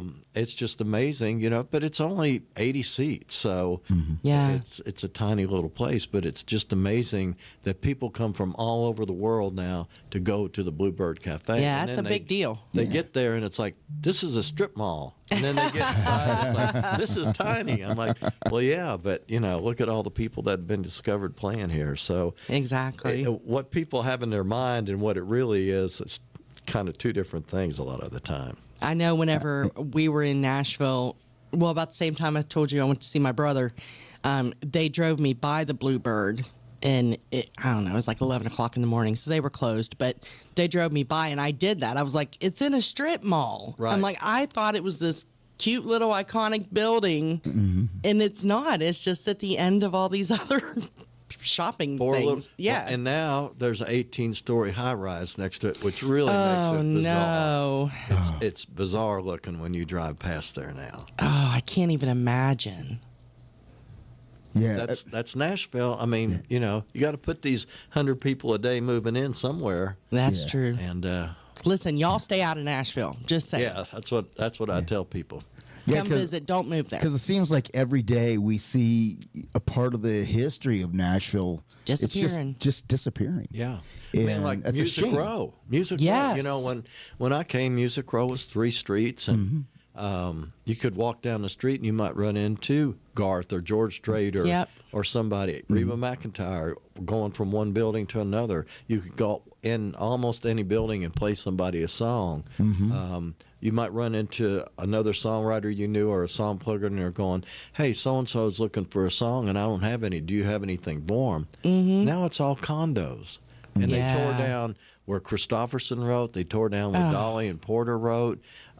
It's just, it would probably be gone if it wasn't for the guys in the Black Keys who kind of took Yeah. over RCA building and turned it into something, you know. And now Dave Cobb records there and all these other people, but it could probably be all gone.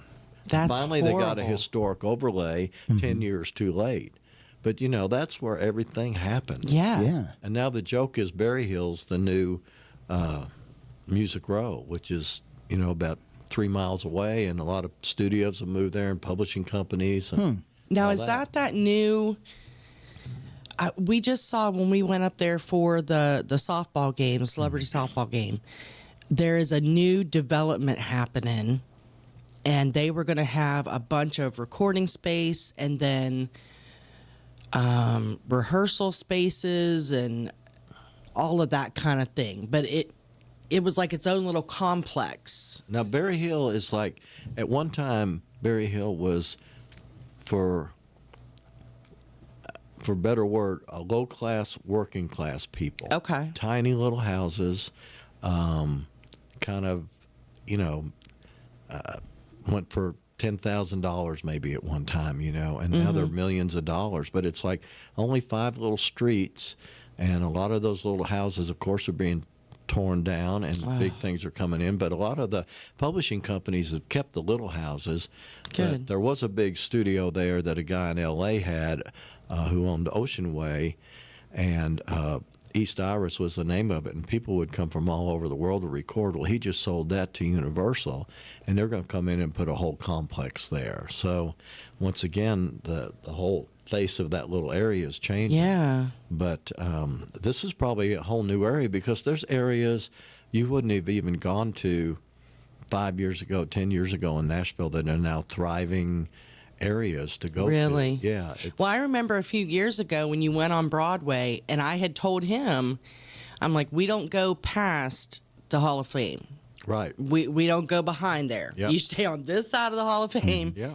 And then the last 2 years when we went, he's like, I thought we weren't supposed to go back here. And I said, well, all this wasn't here before. That's exactly You know? right. And that's the listening room came in there, and that made a huge difference. Yeah. And Third and Lindsley's down there, and then some breweries have come in, and Yeah. I mean, I drive. If I do a thing at the Country Music Hall of Fame, I've got a way I go back, and every time I go back, there's new high rises, there's new buildings, there's new restaurants, and it's just bizarre. And now we got a big soccer team that came in. That's what I heard. Yeah. And they're rebuilding the football stadium, aren't they? Right. So I wonder what they'll be doing with the old one. I Have you think heard anything? They said they were going to use it for practice facilities. Really? Yeah. There'd be some nice practice facilities. I know.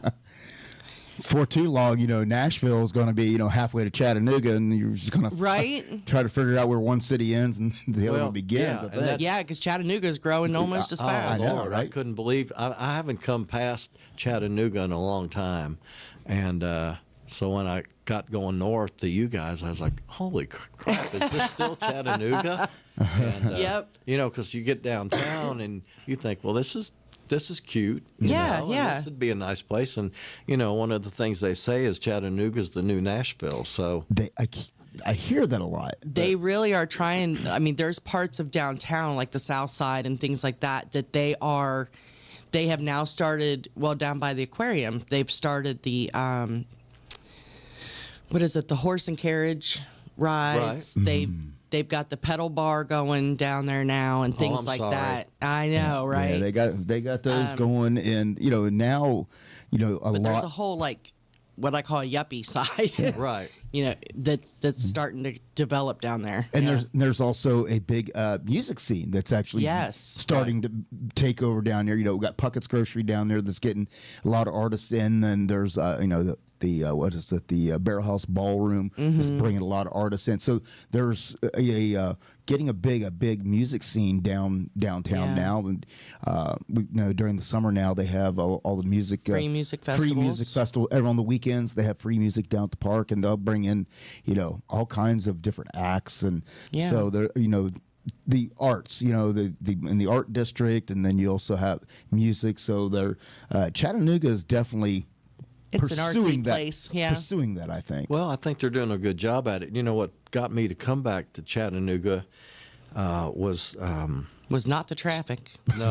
Well, I mean, it's like Nashville 10 years ago to what it is now. Yeah. It's just crazy. But like today, it took me 2 more hours than it's supposed to. Yeah. Just because of the traffic. But I came because they had Songbirds. Do you remember Songbirds? Yes. And it was a 2 or 3 guys had given all their collection of guitars that were like one-offs of all this amazing stuff. But they were having shows down there at Songbirds. Yeah. And Steve Warner's a friend of mine, and he was going to be doing a show there. And he said, well, come down to the show. And I hadn't been down to Chattanooga in 10 years. And I'm like, whoa, this is great. And then during COVID, they went out of business. Yeah. They've opened back up now. Yeah, but it's a totally different thing. Yeah. But it's more for the music community, I think, now. It's Oh, like really? They have lessons for kids, and Oh, wow. they're doing a lot of stuff for kids. And I think what was there as all the unique guitars and stuff's gone. The guy took them back. And I went down there the last time I was down there, which was last year, and it's a totally different vibe than what it was. Yeah. That makes me sad. Because it was fabulous in what it was. Yeah. I mean, it was like you're seeing guitars you would never see in your life down there. Yeah. And just beautiful stuff. But COVID changed a lot of things. It did. In a lot of ways, it seems like now, if you want to take in the history, you're going to have to go to the Country Music Hall of Fame, or some of these the other places, like when we went out to Loretta Lynn's ranch and those different places where you want to see history. You're going to have to really go search for it. Well, and Dolly now is opening up a museum Oh, good. in Nashville, and then Johnny Cash. When I went into that museum, I think it was the first year it was open, and it was literally like just a U-shaped thing. It was tiny, but it was super interesting to go through. But now it's more commercialized. I think they built on. They and- realized they had to up their game. Yeah. But, I send anybody who's coming to Nashville to the Country Music Hall of Fame. I just think that's fabulous. And I get to do a lot of shows down there, and I love the rooms that they have, and all the different things they have. In fact, I have a guitar there in the Garth section. Really? Yes. And how that ended up, because I love that guitar, is a Martin D28. And it was the first, we wrote If Tomorrow Never Comes on that guitar, because he didn't bring a guitar the first day we wrote. Oh my gosh. I know. And so I guess he knew I had a studio, so I would have guitars. And so one day we were writing, or he was doing demos or something, and he looked at his watch and he said, oh my God, I'm supposed to be shooting a video. And he ran out of the house, and he was, he got to where they were going to shoot the video, and he called me up and said, I don't have a guitar. And he said, well, you bring me that guitar. So I brought him my Martin, and it ended up being the dance video. And so when it won CMA Song of the Year for a video, they wanted to have that in his exhibit. And so I go visit it every once in a while. And, You're like, dude, I said you could borrow it. well, it's being borrowed. And I got it out. We always do a live hospice in January for the Bluebird, and all the money goes to a live hospice, which is one of my favorite things. But Garth couldn't do it one January. He said, I can do it February 1st. And I don't know if he remembered that February 1st was when we wrote If Tomorrow Never Comes. So I called the Country Music Hall of Fame and I said, I need to take that guitar out for one day and play it at the Wow. Bluebird tonight. When he walks in, he'll see that guitar. And it's like, how'd you get that?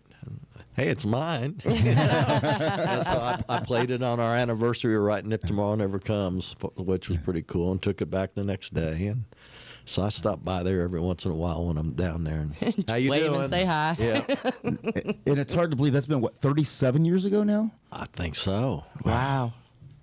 God, now I'm feeling old. Well, you.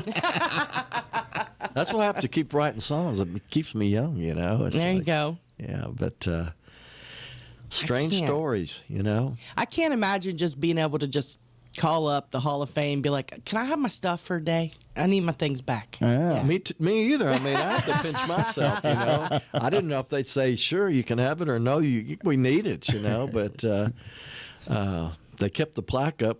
It was like, but there's no guitar, you know. We'll put it back Right. tomorrow. Okay. So, How cool is that? That is pretty cool yeah. to be able to do that. I mean, yeah. So if he ever opens up a museum, I'll let him have that guitar for the museum. There you go. I figured by now he'd had his own wing, you know, Well, the I Hall know. of Fame. I don't know what he's doing with that, but you know, he's got so many things going on, just like the bar and you know, all that other stuff. The roof of his bar, I haven't gotten to go. You got to go, and you said how cool I it was there opening weekend. Yeah. Happened to be it was perfect timing. We had hockey tickets, and it was the opening weekend, so Awesome. we got to do both. And I you took didn't it- throw I- a chair or anything, did you? No. He leaves that to the celebrities. Yeah. I don't think I can get away with that. But yeah, I love, you know, go all the way to the top, and of course, you know, the top of it, you know, being, you know, a tiki bar. I'm like, Right. Hey, this is it covers everything, and it's a very cool bar. And I see now in the fact that he built a police department right next to his bar. That's been making its round on social media, because you got all these guys now that are doing TikToks and everything like, well, this is a cool new bar, and then they kind of want, then they come running out. It's not a bar. Well, I think he was brilliant. He donated that land to the police to have a precinct down Yeah. there, and That was That was genius. a genius move. Yeah. It's like, okay, if anything happens, I got the police. call the police. right They're here. right here. You know they're going to be coming. Absolutely. And yeah, it's pretty wild. And they but, probably appreciated it too, because they really didn't have. I mean, they were just kind of parked in their cars down Right. there. So Standing outside, having to look Yeah. up, watching for falling chairs. And, you know, right. yeah, pretty much. Now they get a Boy, roof over their head. I wouldn't want to be a cop down there, but it's just No. pretty crazy. Well, the other cool thing is Trisha's got her own floor Yes. that most people don't get to see. And when the Bluebird was closed, she donated her floor to the Oh, Bluebird wow. to be able to put shows on. So I went down there and got to do a show down there with Pat Alger and Victoria Shaw, and it was just pretty cool seeing her place, which is so classy. You Yeah. know, and, the rest of the bars not too classy down there, but but it was cool. I saw a video of Garth throwing a football from the top of his rooftop to, I think it was Dierks Bentley, who's got the place across Oh Broadway. yeah. And only Garth could throw a football that He far. threw it that far. Yeah. Yeah, I wouldn't. Wow. I wouldn't have made it. No, I wouldn't have made it. I probably would have dropped something on a cop or something. You know. Who threw that football? Well, at least it wasn't a pitiful. chair. Right. Exactly. Well, with your new album, there's a lot of songs. I mean, a lot of people are just putting out EPs now, but Right. you're putting out full length. What, 11 songs? It is 11 songs. I thought it was going to be 10 till I heard how the one ended, and I thought, I gotta have something else on here. But yeah, you know, the other thing is, I grew up on albums, you know, where CDs even, you listen to the whole thing, you know, Yep. and it had And a, sometimes the deep cuts are the best music. well, yeah, you know, it would be where you'd hear something on the radio and you'd like it and you go buy the record and then you end up two or three other songs hit Yeah. you way more better. So these guys who play with me are so good that we go in and we cut 10 songs in one day. Oh, my wow. God. And Okay. I sing and play guitar at the same time. We all cut live because that's what I grew up with the Allman Brothers and, all those people. I they love went in that. and cut live. And there's an energy and a magic to it. Yeah. Having everybody in there. And then the next day I overdub guitars or whatever, maybe harmony vocals. But if I can get these guys to cut 10 songs in one day, I'm going to put all 10 of them out. Absolutely. And then this other 11th one just dropped into my lap because it's like, well, I guess I ought to put that on there at the ending of it. So it's pretty cool the way that worked out. But the Beatle album was the same way. There's 10 songs on there, Yeah. and they all had a theme about the Beatles and the Bluebird, and wrote a song about Kim Williams that was on there. And I don't know. I just don't get an EP or whatever. So everybody's got to do it the way they want to do it. But this new one's going to have 10 songs on it that I'm working on. I'm 4 in already. So, and I wasn't planning on doing that, but they just decided they were going to come out. And Well, pretty soon you're going to, if you keep writing that fast, you're going to end up having the, the double albums that they used to put out. yeah, what happened to the double album? Yeah. Well, the other thing that's funny is because of Spotify and all that, there's no more greatest hits. That's true. You used to have having this Chris Young thing getting you home. By the time it was a hit, they were going to streaming, so there wasn't any. Yeah. There's going to be a greatest hits for extra money coming in for the songwriter, Right. like there used to Oh, be. yeah. And just one more thing where, oh well, that's gone. Wow. I did not realize that, but you're right. They don't do greatest hits like they No. used to. Because anybody can go to anywhere and get every song they want to hear. You don't have to put it out again. No. I had never mean, given that a thought. Once it's out there, I mean, it's kind of out there, and See, Yeah. you don't have to think about that kind of stuff, but No. we have to Yeah, think about that yeah, kind of stuff. but it is don't. fascinating though to like you said, hear about this. I mean, I remember wearing CDs out and having to go Sure. buy a new one because Right. And or the greatest tape hits, messed up. especially everybody wanted the greatest hits. Oh yeah. Well, And so all of a sudden you got to figure in when you're thinking about income or whatever. Well, there's not going to be a greatest hits anymore that would Yeah. have sold maybe 1 million, and that's going to help you, get by. And so Yeah. it's just kind of crazy. I get, I guess was that maybe sometimes why artists are now going to the point of doing a live album, Right. Because that's the best thing. Can't do a greatest hits album, but maybe they can't get to a show. We'll do a live album. So Right. that's another recording and another I guess a venue stream to do it that way. Yeah, I think you're right. Everybody's looking for every venue you can get out there and get your music heard, and everywhere you can get it on the radio or whatever. So putting out a live album makes perfect sense. I might have to do that. There you go. There you go. It might go plywood or platinum if I did that. I don't know. But Plywood. 'Cause I remember at the time, when Garth put out Double Live, Right. But I was going, I had to go buy it, and my wife at the Same songs. My wife at the time, she was like, "Aren't those the same songs on the albums that you already have?" And I'm like, "But these ones are live. that's right. You And they're know, different. You put on Yeah. headphones, it's like being there." Right. That is true. But then, it wasn't like being there because by the time I got to go see Garth, I got to hear everybody else sing Garth's songs, and More than he Garth sang. stand there and react to everybody singing his songs. Yeah, so. kind of like hearing the Beatles was, I guess, back. They say you go see the Beatles, you wouldn't hear the Beatles. Oh, yeah. All the girls were screaming so much. But, the cool thing is I went out to Vegas last December to hear his show out there at the Caesar's Palace. And he always, when he's out there, he's like, you haven't been out here to see me yet. And I'm like, uh-oh. So we flew out there, and it happened to be the finals in the World National Rodeo or whatever, which was not a good time to be in Vegas. But we went to the show, and he's as good or better than I ever heard him.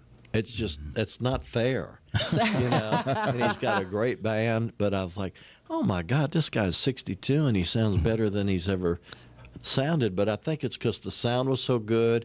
It's not in such a big stadium. Yeah. Not everybody's singing along quite as much, Right. Right. And so you get to hear him, and his vocal ability is just phenomenal. And it's still there. It's better than ever. It's like, that's not fair. Yeah, because when he did that was all just acoustic sets, wasn't what he was doing before? That was what he was doing like 10 years ago. When he was at the Wind. With, yeah. Okay. This one was with the band. Okay. But the one at the Wind was amazing too because, you know, it's just him and his guitar for 2 hours and Yeah. telling about his upbringing and all that. And the other thing that was pretty funny was he's turned into a really good guitar player. You know, Yeah. He had to. It was by himself, so he had to work everything out. You Oh, know? yeah. And, he had everybody behind him before, and he's like, "Dang, I gotta up my game here." And of course, he's going to if he's got to do that. He's got that competitive edge, and I think the person he competes with the most is himself. So you never know what he's going to do. Well, I was like many, you know, back in that time. I think he was the staple of the loud the country shirts, you know, the bright colors and all that, and. Yeah, I had my 2 or 3 that I had, you know, Sure. and everything, and you know, it was a fashion statement. You know, everybody wanted to dress like Garth and be like Garth, and you know, but yeah, And was like, "What's he going to wear on the next record? You know, what's the shirt going Yeah. to look like?" And yeah, Yeah. pretty cool. that is amazing, and it just like I said, he was just a demo singer, and Yep. and just how things lightning strikes, it strikes. I guess. So I have a question, and I don't know if you can even answer this honestly Nope. on the air, but so as a songwriter, when folks put these songs out, is there ever a piece of you that is like, they're getting all the credit, I wrote the song? Well, no. And that's because if it wasn't for the artist, the song would probably never have been recorded. But the other thing is, like, you know, most of the things that I've had that were big hits were either co-written with the artist or co-written with something else, somebody else. And so it's like, I'm just glad when everybody does good. But if it wasn't for the artists that really do, like Headed for Heartache, it was a cute little demo that I did. But when I heard what Paul Worley had done and what Gary Morse had done, Paul Worley had that lick on that song that made that song, the minute you heard it, you knew what it was. And I always loved songs that had licks when you heard them. Yeah. Like the Beatles were real good at that. And so Worley had come up with this amazing lick. And so every time that song came on, people knew immediately what it was. And it transformed what I had done into being what it was as a top 5 record. And then Gary Morse's vocal, I mean, that was amazing too. So. Yeah. So as the songwriter, it doesn't bother you when people take liberties or change things to kind of personalize it, I guess. Well, I'm lucky. I think out of all the songs I've had recorded, there's only been a couple I really didn't like what people did. And I can't say that's always the case with other people that I know, but most of them were pretty true to what the original idea was on how it should be. And, you know, that was the cool thing about Garth, and especially when he was working with Alan Reynolds. Like, If Tomorrow Never Comes, if you listen to that, it's like an acoustic demo almost for a while. It's just, when it comes on the radio now, or the dance comes on the radio, or some of these, What's She Doing Now, or Unanswered Prayers, it's like you can hear every instrument playing. You can hear the breath of the singer, and it's like you're right there. And now there's so many tracks being filled with so much stuff that it just doesn't have the same energy to me. But I agree. Doesn't sound pure. Yeah, and you know, like I hear Just the Other Night, I'm like, oh my God, I'm right there. You know? And that's what it was. And If Tomorrow Never Comes was like that. The only thing that was different was when we wrote Ain't Going Down Till the Sun Comes Up. I love that song too. Well, I love that song too. Garth said he wanted a song with machine gun lyrics, so he came out to this house that I just moved into that had sat vacant for probably a year and a half, so it was just kind of falling apart. So I had all kind of people there working, so we went out on the back patio and we wrote machine gun lyrics with Kim all day and just laughed and had fun. And then we went in when I turned about the color of this pick from sunburn. And so up until that time, everything we had done would be I'd play acoustic guitar and he would sing. And so he said, well, I want a drum machine on this. I'm like, oh my God. Drum machines were really bad back then, but if a guitar player programs a drum machine, it sounds like a guitar player playing drums, which is not a good thing. So I got this little drum machine going, and Garth and Kim were standing behind me, and I heard one of them go, oh my God. And I turned around, and there were termites coming out of the floor and the ceiling and the wall, which isn't good when you had a letter that said there's no termites in your new house. Oh my gosh. So I was kind of freaked out about it, and I was going to go call Terminex or whatever, you know, and Garth said, let's just get this done. Let's get it done. And Kim said, well, let me tell you what, when Garth and I wrote Papa Love Mama, there were cockroaches crawling all over my apartment, and it was the #1 record, and it's going to be too. So we did the demo. And, you know, he took it down to Alan Reynolds, and they ended up recording it and did a fabulous job on it. But I pulled out that demo, I don't know, it's probably been 5 or 6 years ago. And it's amazing to me how that is so close to the record. Just a little guitar drum machine that we did in my studio. And but that's Garth, you know, it's just... And it was a one-take demo, and when he went into the studio, Kim kept calling me, and he said, I don't think he can sing this whole song all the way through. I'm going to take him like an oxygen mask or something. I don't know. That's one song, you know, I can't sing. I can't carry a tune in a bucket. Right. But at the same time, I don't know how. I'm like, you know, you It listen. takes some air. You're like, listening, like, Yeah, where's the air? where did he breathe? Yeah. I don't think he did, you know. And so Kim's wife was a nurse, and they got him a little oxygen mask and took it down to the, and Garth looked at it like, I don't need that. And I think it took him one take to get that vocal on there. Wow. I'd get tongue-tied, let alone be able to run out of wind. I know, but you know, that's him. It's unbelievable. He's like a little Superman sometimes, you know. And then he said, well, you know, I'm gonna swing across Dallas singing this song from a rope. I'm gonna swing. Yeah. You remember that? Yeah. And so of course Kim and I had to go down and see that.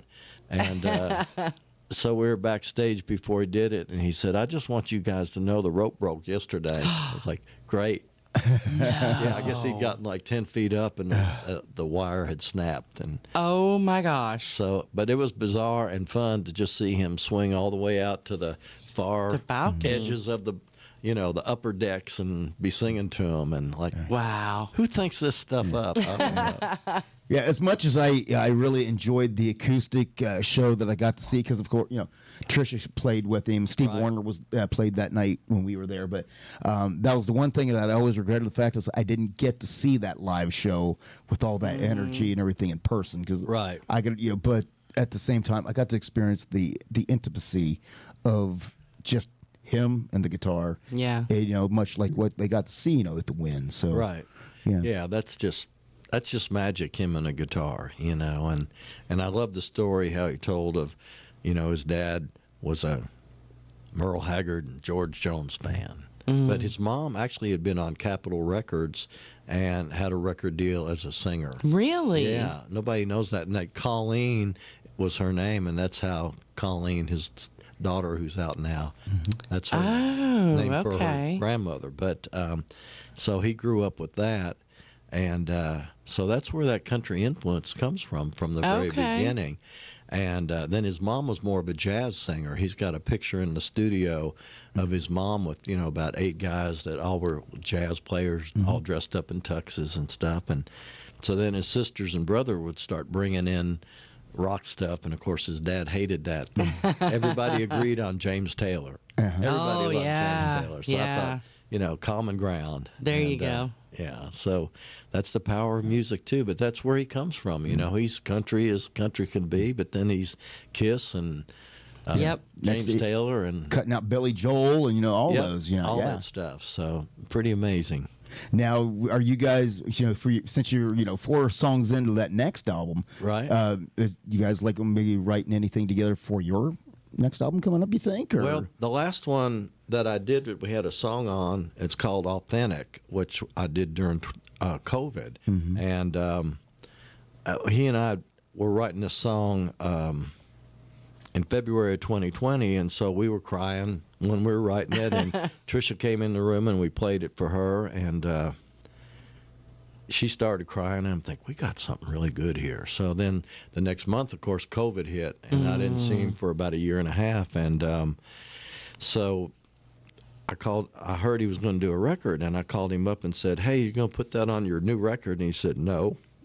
I said, what do you mean, no? He said, well, the name of the record's Fun. This song's not fun. So I said, okay, I'm going into the studio to have your permission to cut it. And he said, yeah, I think that'd be great. So I went in and cut it, and it turned out really good. And so last fall, I heard he was doing another record, and so I sent him my version of it, and he called me up and he said, who'd you write that with? I said, well, I wrote it by myself, but you were in the room making coffee. And he said, I didn't know you could write that good by yourself. So I said, well, are you going to cut it this time? He said, yeah, I'm going to cut it, and it's going to be the first song on the record that I put out. So that came out last November, and it's one of my favorite songs too. And you just never know. So I don't know. I think he's so busy right now he doesn't write. Yeah. Now I could be wrong, but if I send him the right idea, I might hear something. But he's got so many other things going on that I don't know how he keeps up with what he's doing. So Now, correct me if I'm wrong, but I think you're also responsible for like the theme song for most cougars out there, and for this summer. what's that? The song this summer. No, I didn't write that. You didn't write that? Okay, so I said I was trying to remember if you were involved with that one or not. If you could put my name on it, that would help. Actually, that's him and Pat Alger. Oh, okay. Yeah. My bad. I'm sorry. But that's that kind of song. Yeah. First time I heard that, I'm like, oh. So yeah. Yeah, I ran into a guy at one festival I was doing. He was probably like 50 years old. He said, I want you to know, I was such a big Garth fan, I went out and tried to live all those different stories in the songs. And he said, I sure liked that summer. He said, I was 25 and she was 50, and it was a lot of fun. That is awesome. Well, do you have any more you want to play for us of your? Well, I could Off play your you new that album? one. I could play you that one that he and I did that is on the other album. Sure. Absolutely. I just want to make you cry again. That's all. You know it will. I know that's the hint for me. She just likes the camera.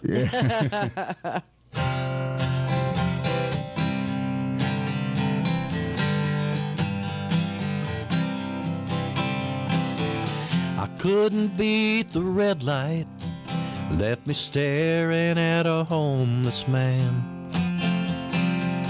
A credit card in my pocket and a sign of the times in his hand. And as I sat there, I wondered why it was me on this side of the door.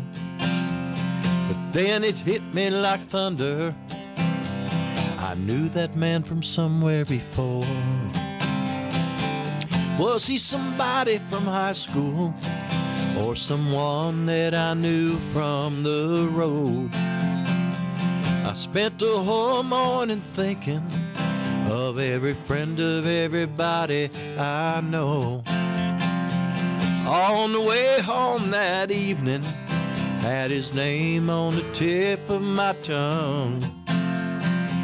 2 a.m. I sat straight up in bed when it hit me where I knew him from.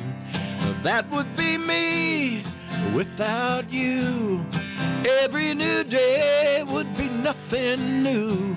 I'd only have lonely to hold on to. That would be me without you.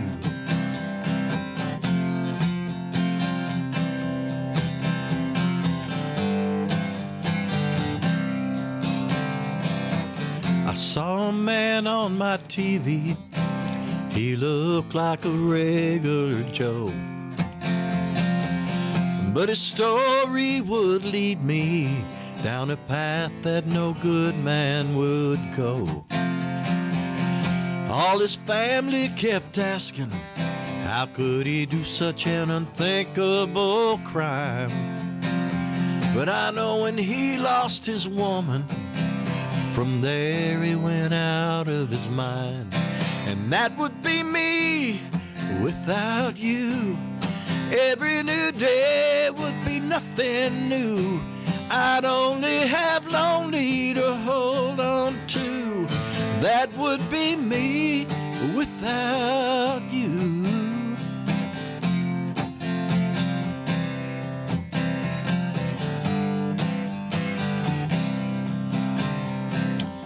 You know he still brings her flowers, has his love and him talk all alone.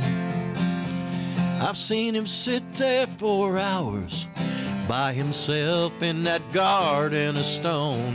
And that would be me without you. Every new day would be nothing new. I'd only have lonely to hold on to. That would be me without you. That would be me without you.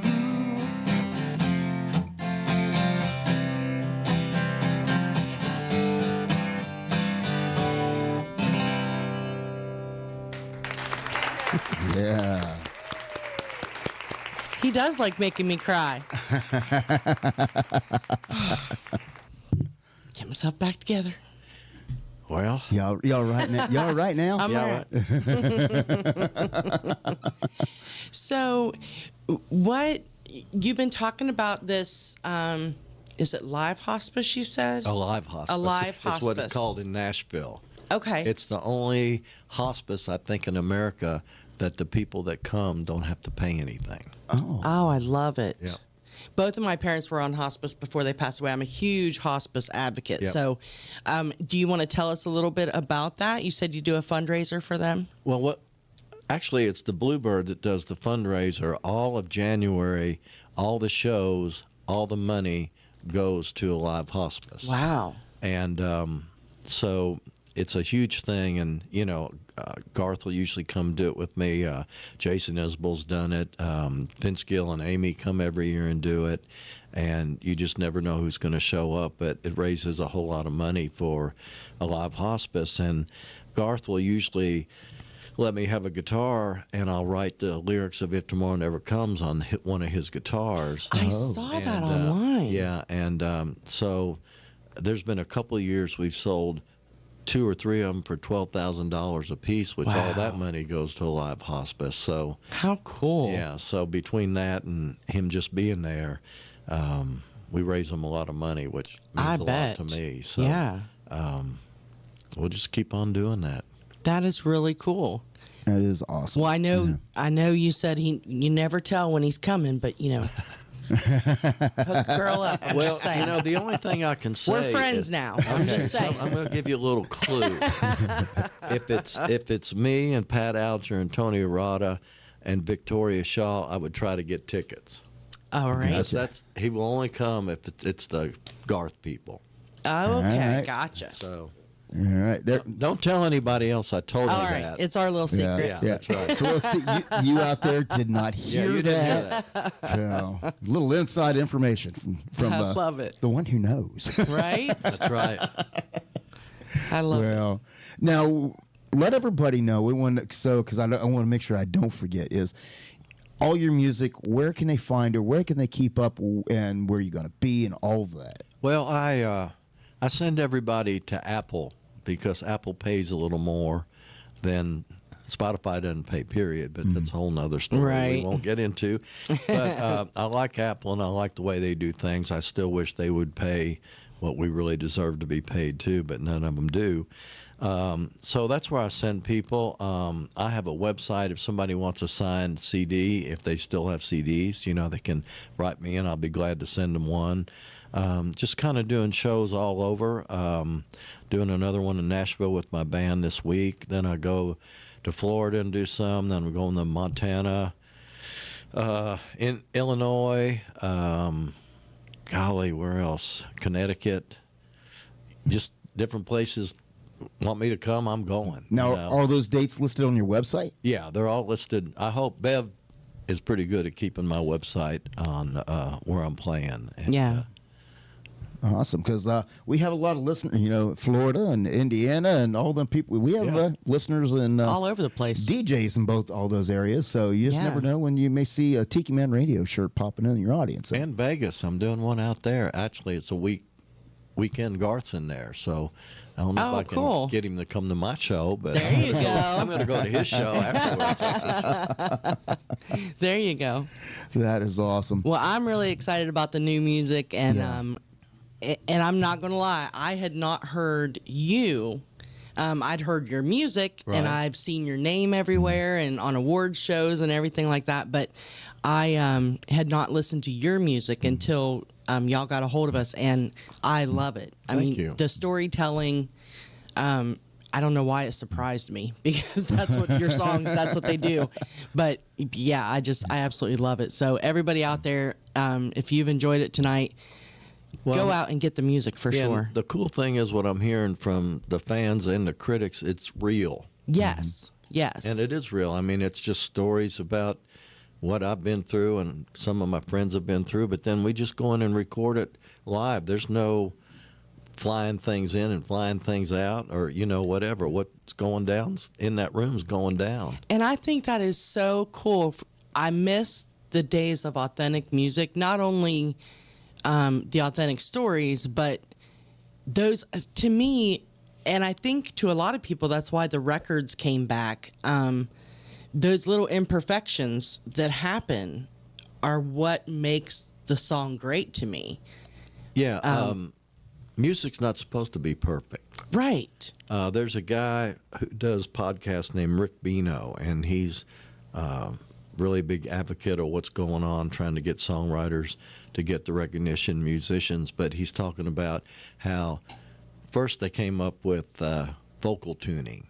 Mm-hmm. So there's some people that are artists right now that wouldn't even have had a chance if there hadn't been vocal tuning. And then some of the rap groups and stuff started using vocal tuning almost like an instrument, Mm-hmm. And then it got to be where you could fix the drum machine or something. But he said, once you go in and go, we need to fix this drum machine. It's just the beat behind. Well, then that pulls the bass behind. So you need to fix that. Before you've known, this track that you had that had some magic to it is all perfect. Yeah. But is it supposed to be perfect?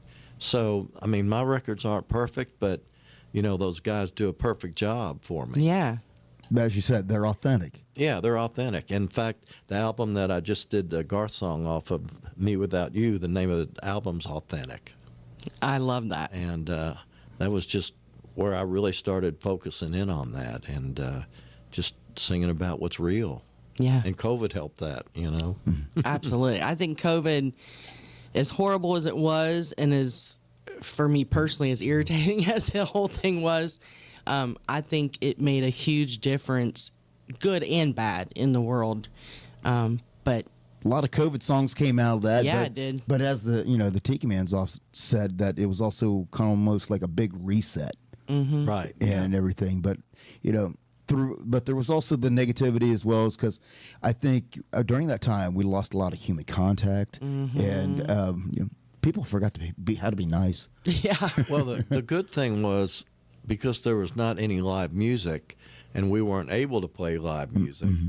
When we play now, people are so appreciative of us playing, and we're appreciative for them showing up. Yeah. To listen. Like our show tomorrow night sold out, and oh wow, where's that? In Leapers Fork, which is outside of Franklin, Tennessee, and it's with my band, which I love, and so it just says a lot that people want to hear real stuff. Absolutely, absolutely. I think it's maybe one of those you don't know. You don't miss it until it's gone. Yeah, exactly. And now that it's back, we take so many things for granted that when COVID hit, it made us realize just how important different people and things were to us. So, yeah. Yeah, because like you said, it's hard to even define what country music is nowadays, because it's so, I guess the lines have been so blurred and smudged and all of that. Right. There really is no line anymore. Right. And that's kind of why Americana. Yeah. I don't know what country is anymore. I can't write what's on the radio for these kids. It's not my life. Right. Yeah. So I write my life. Well, the heartfelt music that touches people deep inside, brings them to tears. There's not a lot of those songs out there anymore, and because it's just a product that we're throwing out. Let's see how many, and then moving on to the next numbers one. do you have? Exactly. Yeah. Well, when I sit down to write, my target is, am I going to make somebody feel something, cry, feel gratitude for what they have, Exactly. or make them smile because it's a happy song, Yep. or funny song, or something like that, and that's what's on my mind, And if it's reaching me when I'm trying to write it, then hopefully it'll transfer to people. Yeah. Because I can tell you, last night I sit here, because when we talk about, we support the artists, and that's what we do. I went on, I bought the Beatles to Bluebird album last night, and when I was sitting in here, I was doing my things last. I had my earbuds in, and I sit and I listened to that whole album, and I'd go back go back and listen to a couple more, songs that caught my attention, and I go back, and every time I listened to it, I picked up something different out of the song, and Thank you. And I absolutely loved it, and I didn't have an opportunity to listen to the new one as thoroughly as I did that one last night, but I can tell you that all of that I have thrown into my rotation that I played before the show. So those songs, people are going to be hearing them when they tune in before our show. They'll be hearing those songs running through the rotation. Thank there. you. That all helps, and it's kind of a happy album, Yeah. celebrating the Beatles and all they did for everybody, and still are. Yeah. McCartney's out there at 84 playing 3 hours a night singing in the same key. I hate him. I know, right? And how's he do that? I don't know. But it's pretty wild that these guys are still out there doing it. And so I wanted to sing a song about him, that I Want to Die Young at a Very Old Age, is about how I'd like to be like McCartney is, And I wish that for everybody. Absolutely. That's really cool. I've heard a lot of people say, I don't want to grow old. But I like the way you just said that. Growing old. I want to die young Thank you. at a very old age. Yes. Dying young at an old age. That's what I want to do. Still having that kid energy, Yeah. that innocent energy, the I want to learn energy, and Yeah. the joy of living, And so many people shut that down when they get old, and Yeah. it doesn't have to be. Like Toby Keith saying, "Don't let the old man in." Yes. That was phenomenal. Yeah, and that's Yeah. the same thing pretty much, Yeah. Once you start thinking that, then you're going to think that. Yeah. And that is very, very true about that. And talk about a moving song. That was Uh-huh. I don't cry much, but I was bawling like a baby. Yep. Especially just to hear I guess the last time he sang that, it was just because you knew. Yeah, You knew the fight, you knew the struggle, and it was just like his. It was like he was saying goodbye on stage. It was like it was like his goodbye, but at Yeah. the same time, his advice to everybody else. being left behind Yep. That's right. is, this has been my battle, but here's the secret. Mm-hmm. Callie, exactly right. Callie said, grow old in style. That's right. Yep. Sometimes we let the little stuff just eat at you and eat at you and eat at you, and sometimes you just got to remember the little things and the positive things. And I said it today. I had a teacher at work one day, and I said, he had an attitude. And I said, I loved the saying that he came up with, but I was just like, I wish I could I let things eat at me too much. But when you walk in, you say, "How are you doing today?" and they just look at you and go, "I'm too blessed to be stressed." There you it's go. just Yeah. like, what a wonderful mentality. But it's when you do let those negativities in and all that things eat at you after a while. Yeah, and gratitude's the biggest energy I think there is. If you Yeah. can have gratitude, and we kind of lost that during COVID, but I think after it dissipated, I see that gratitude for being able to hear live music, play live Yeah. music, and getting out and talking with people and being Yeah. with people again. And so if that was a lesson to be learned from it, that's okay. Well, hopefully that's one thing that technology does not take away from us completely, is the satisfaction of being able to get out and experience music live. Right. Yeah. Because you can hear it on the radio, you can connect, but I think until you sit right there face to face with it, that you truly there's a different connection that you I make can't- when you're faced with it right there. Yeah, I can't tell you how many songs I've heard on the radio or heard on a CD or an album, and I don't like it. Mm-hmm.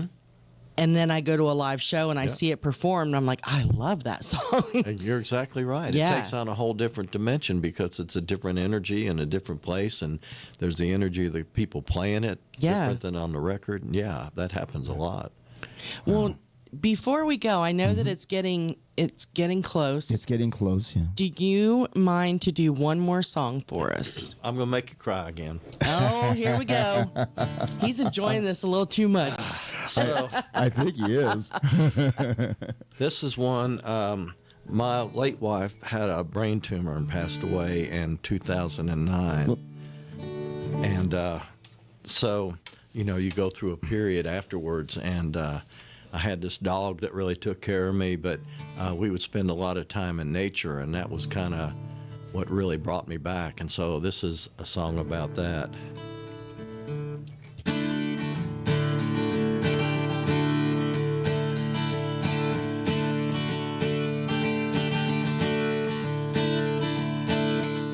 It'd been a long, cold, lonely winter that continued down into the spring. I felt like I was barely breathing. I'd lost interest in almost everything. It took the power of a loving hand to pull me out of where I'd been. And for the first time in a long time, I'm feeling alive again.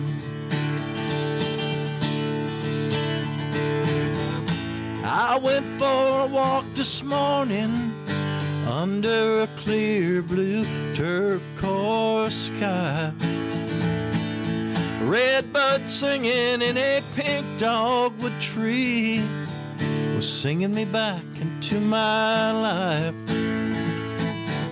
The sun was warm on my face and a cool breeze caressing my skin. And for the first time in a long time, I'm feeling alive again.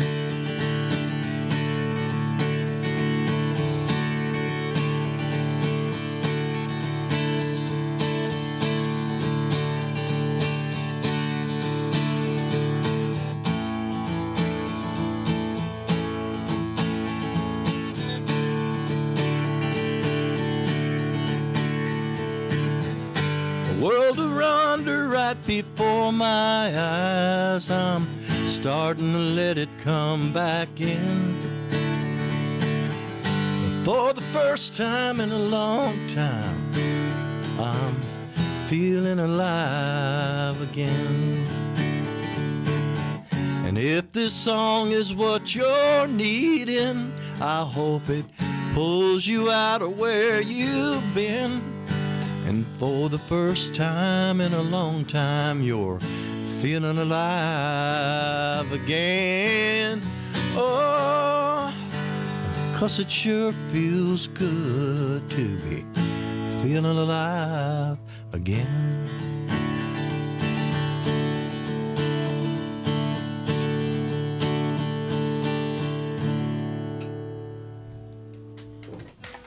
I started crying. I can't help it. Oh, I can't imagine how hard that song would be for you to sing.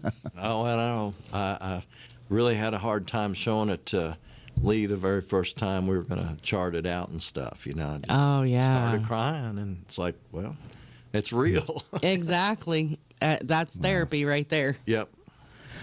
Well, we want to thank you for, braving the traffic to come over yeah. and spend the time with us tonight, And don't tell anybody else how bad it was That's trying right. to get over here. Yeah, it's easy drive. It's an easy drive. Yeah. But we want to thank you so much for, Yes. coming and, gracing us with your presence, letting us hear the stories and, and sharing your life and your music with us. And I think I can speak for Lou and everybody else out Yep. there is how enjoyable that it was for us. And That's actually what I'm doing is messaging back because Folks are saying how much they love this interview, the emotions it brought up, and they've really, really enjoyed it. So thank you. Well, you guys do a great benefit for all us songwriters that are out there.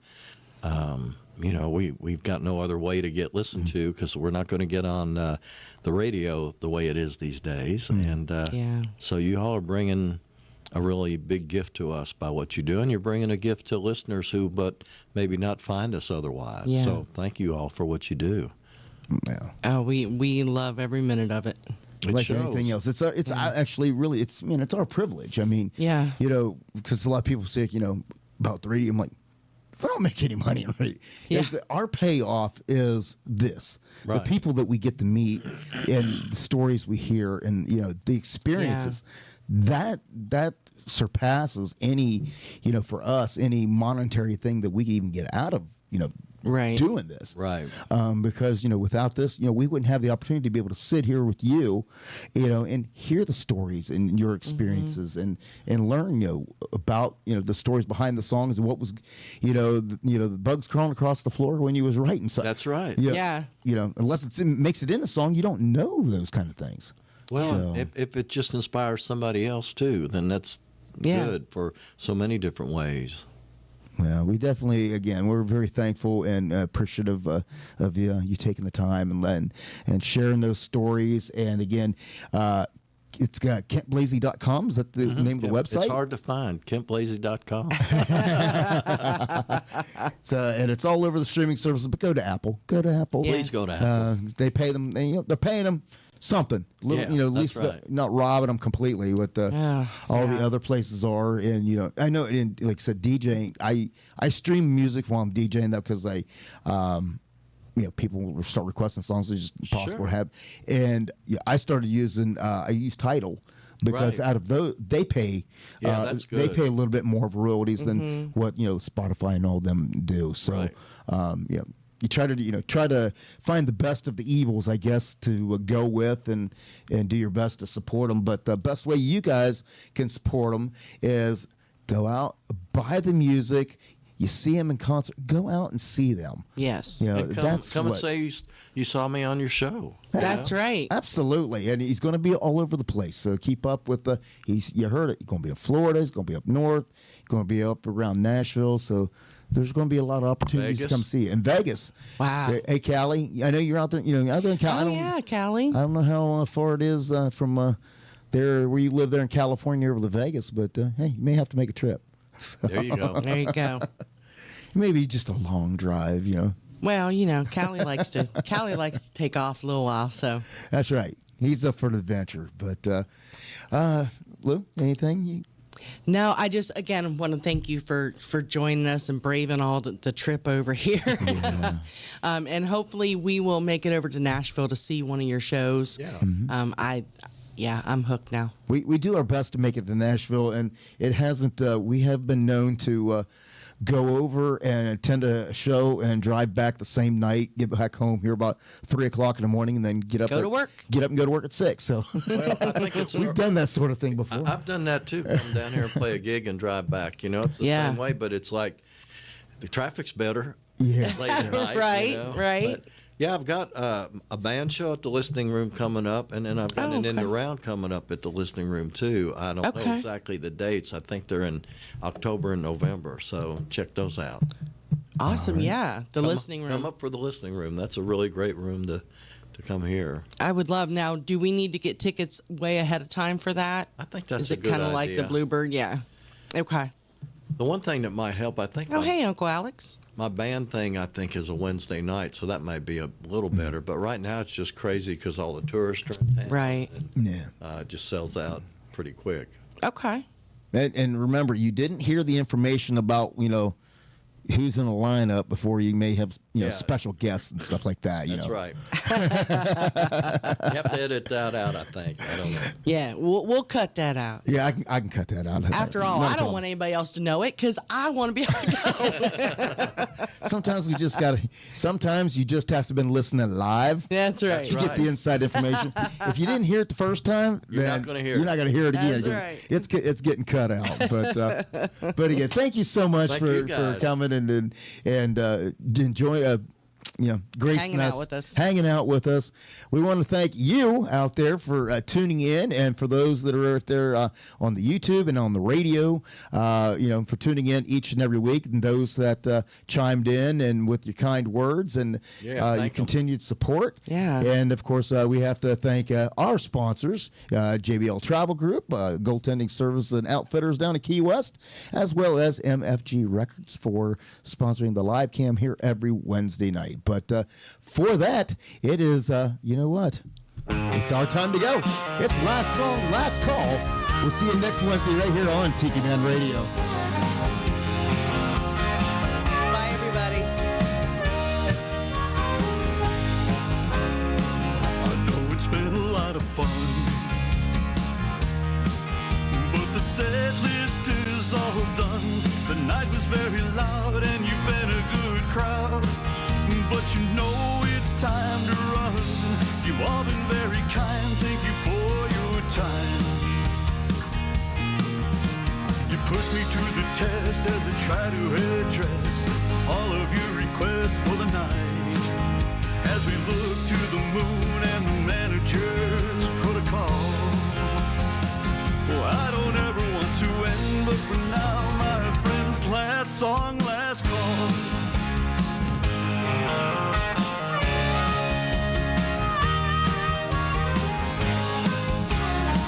A spirit with his clientele, and the drinks are flowing well. A beer sent from the bar and a healthy tip jar. A handsome tunes that I can sell. It's been a cool room, but it's ending too soon. And they remember to tip the bartender as they surrender to the tab. And they lip sync to the lyrics that they used to recall. Anytime I gotta say those words, oh no, last song, last call.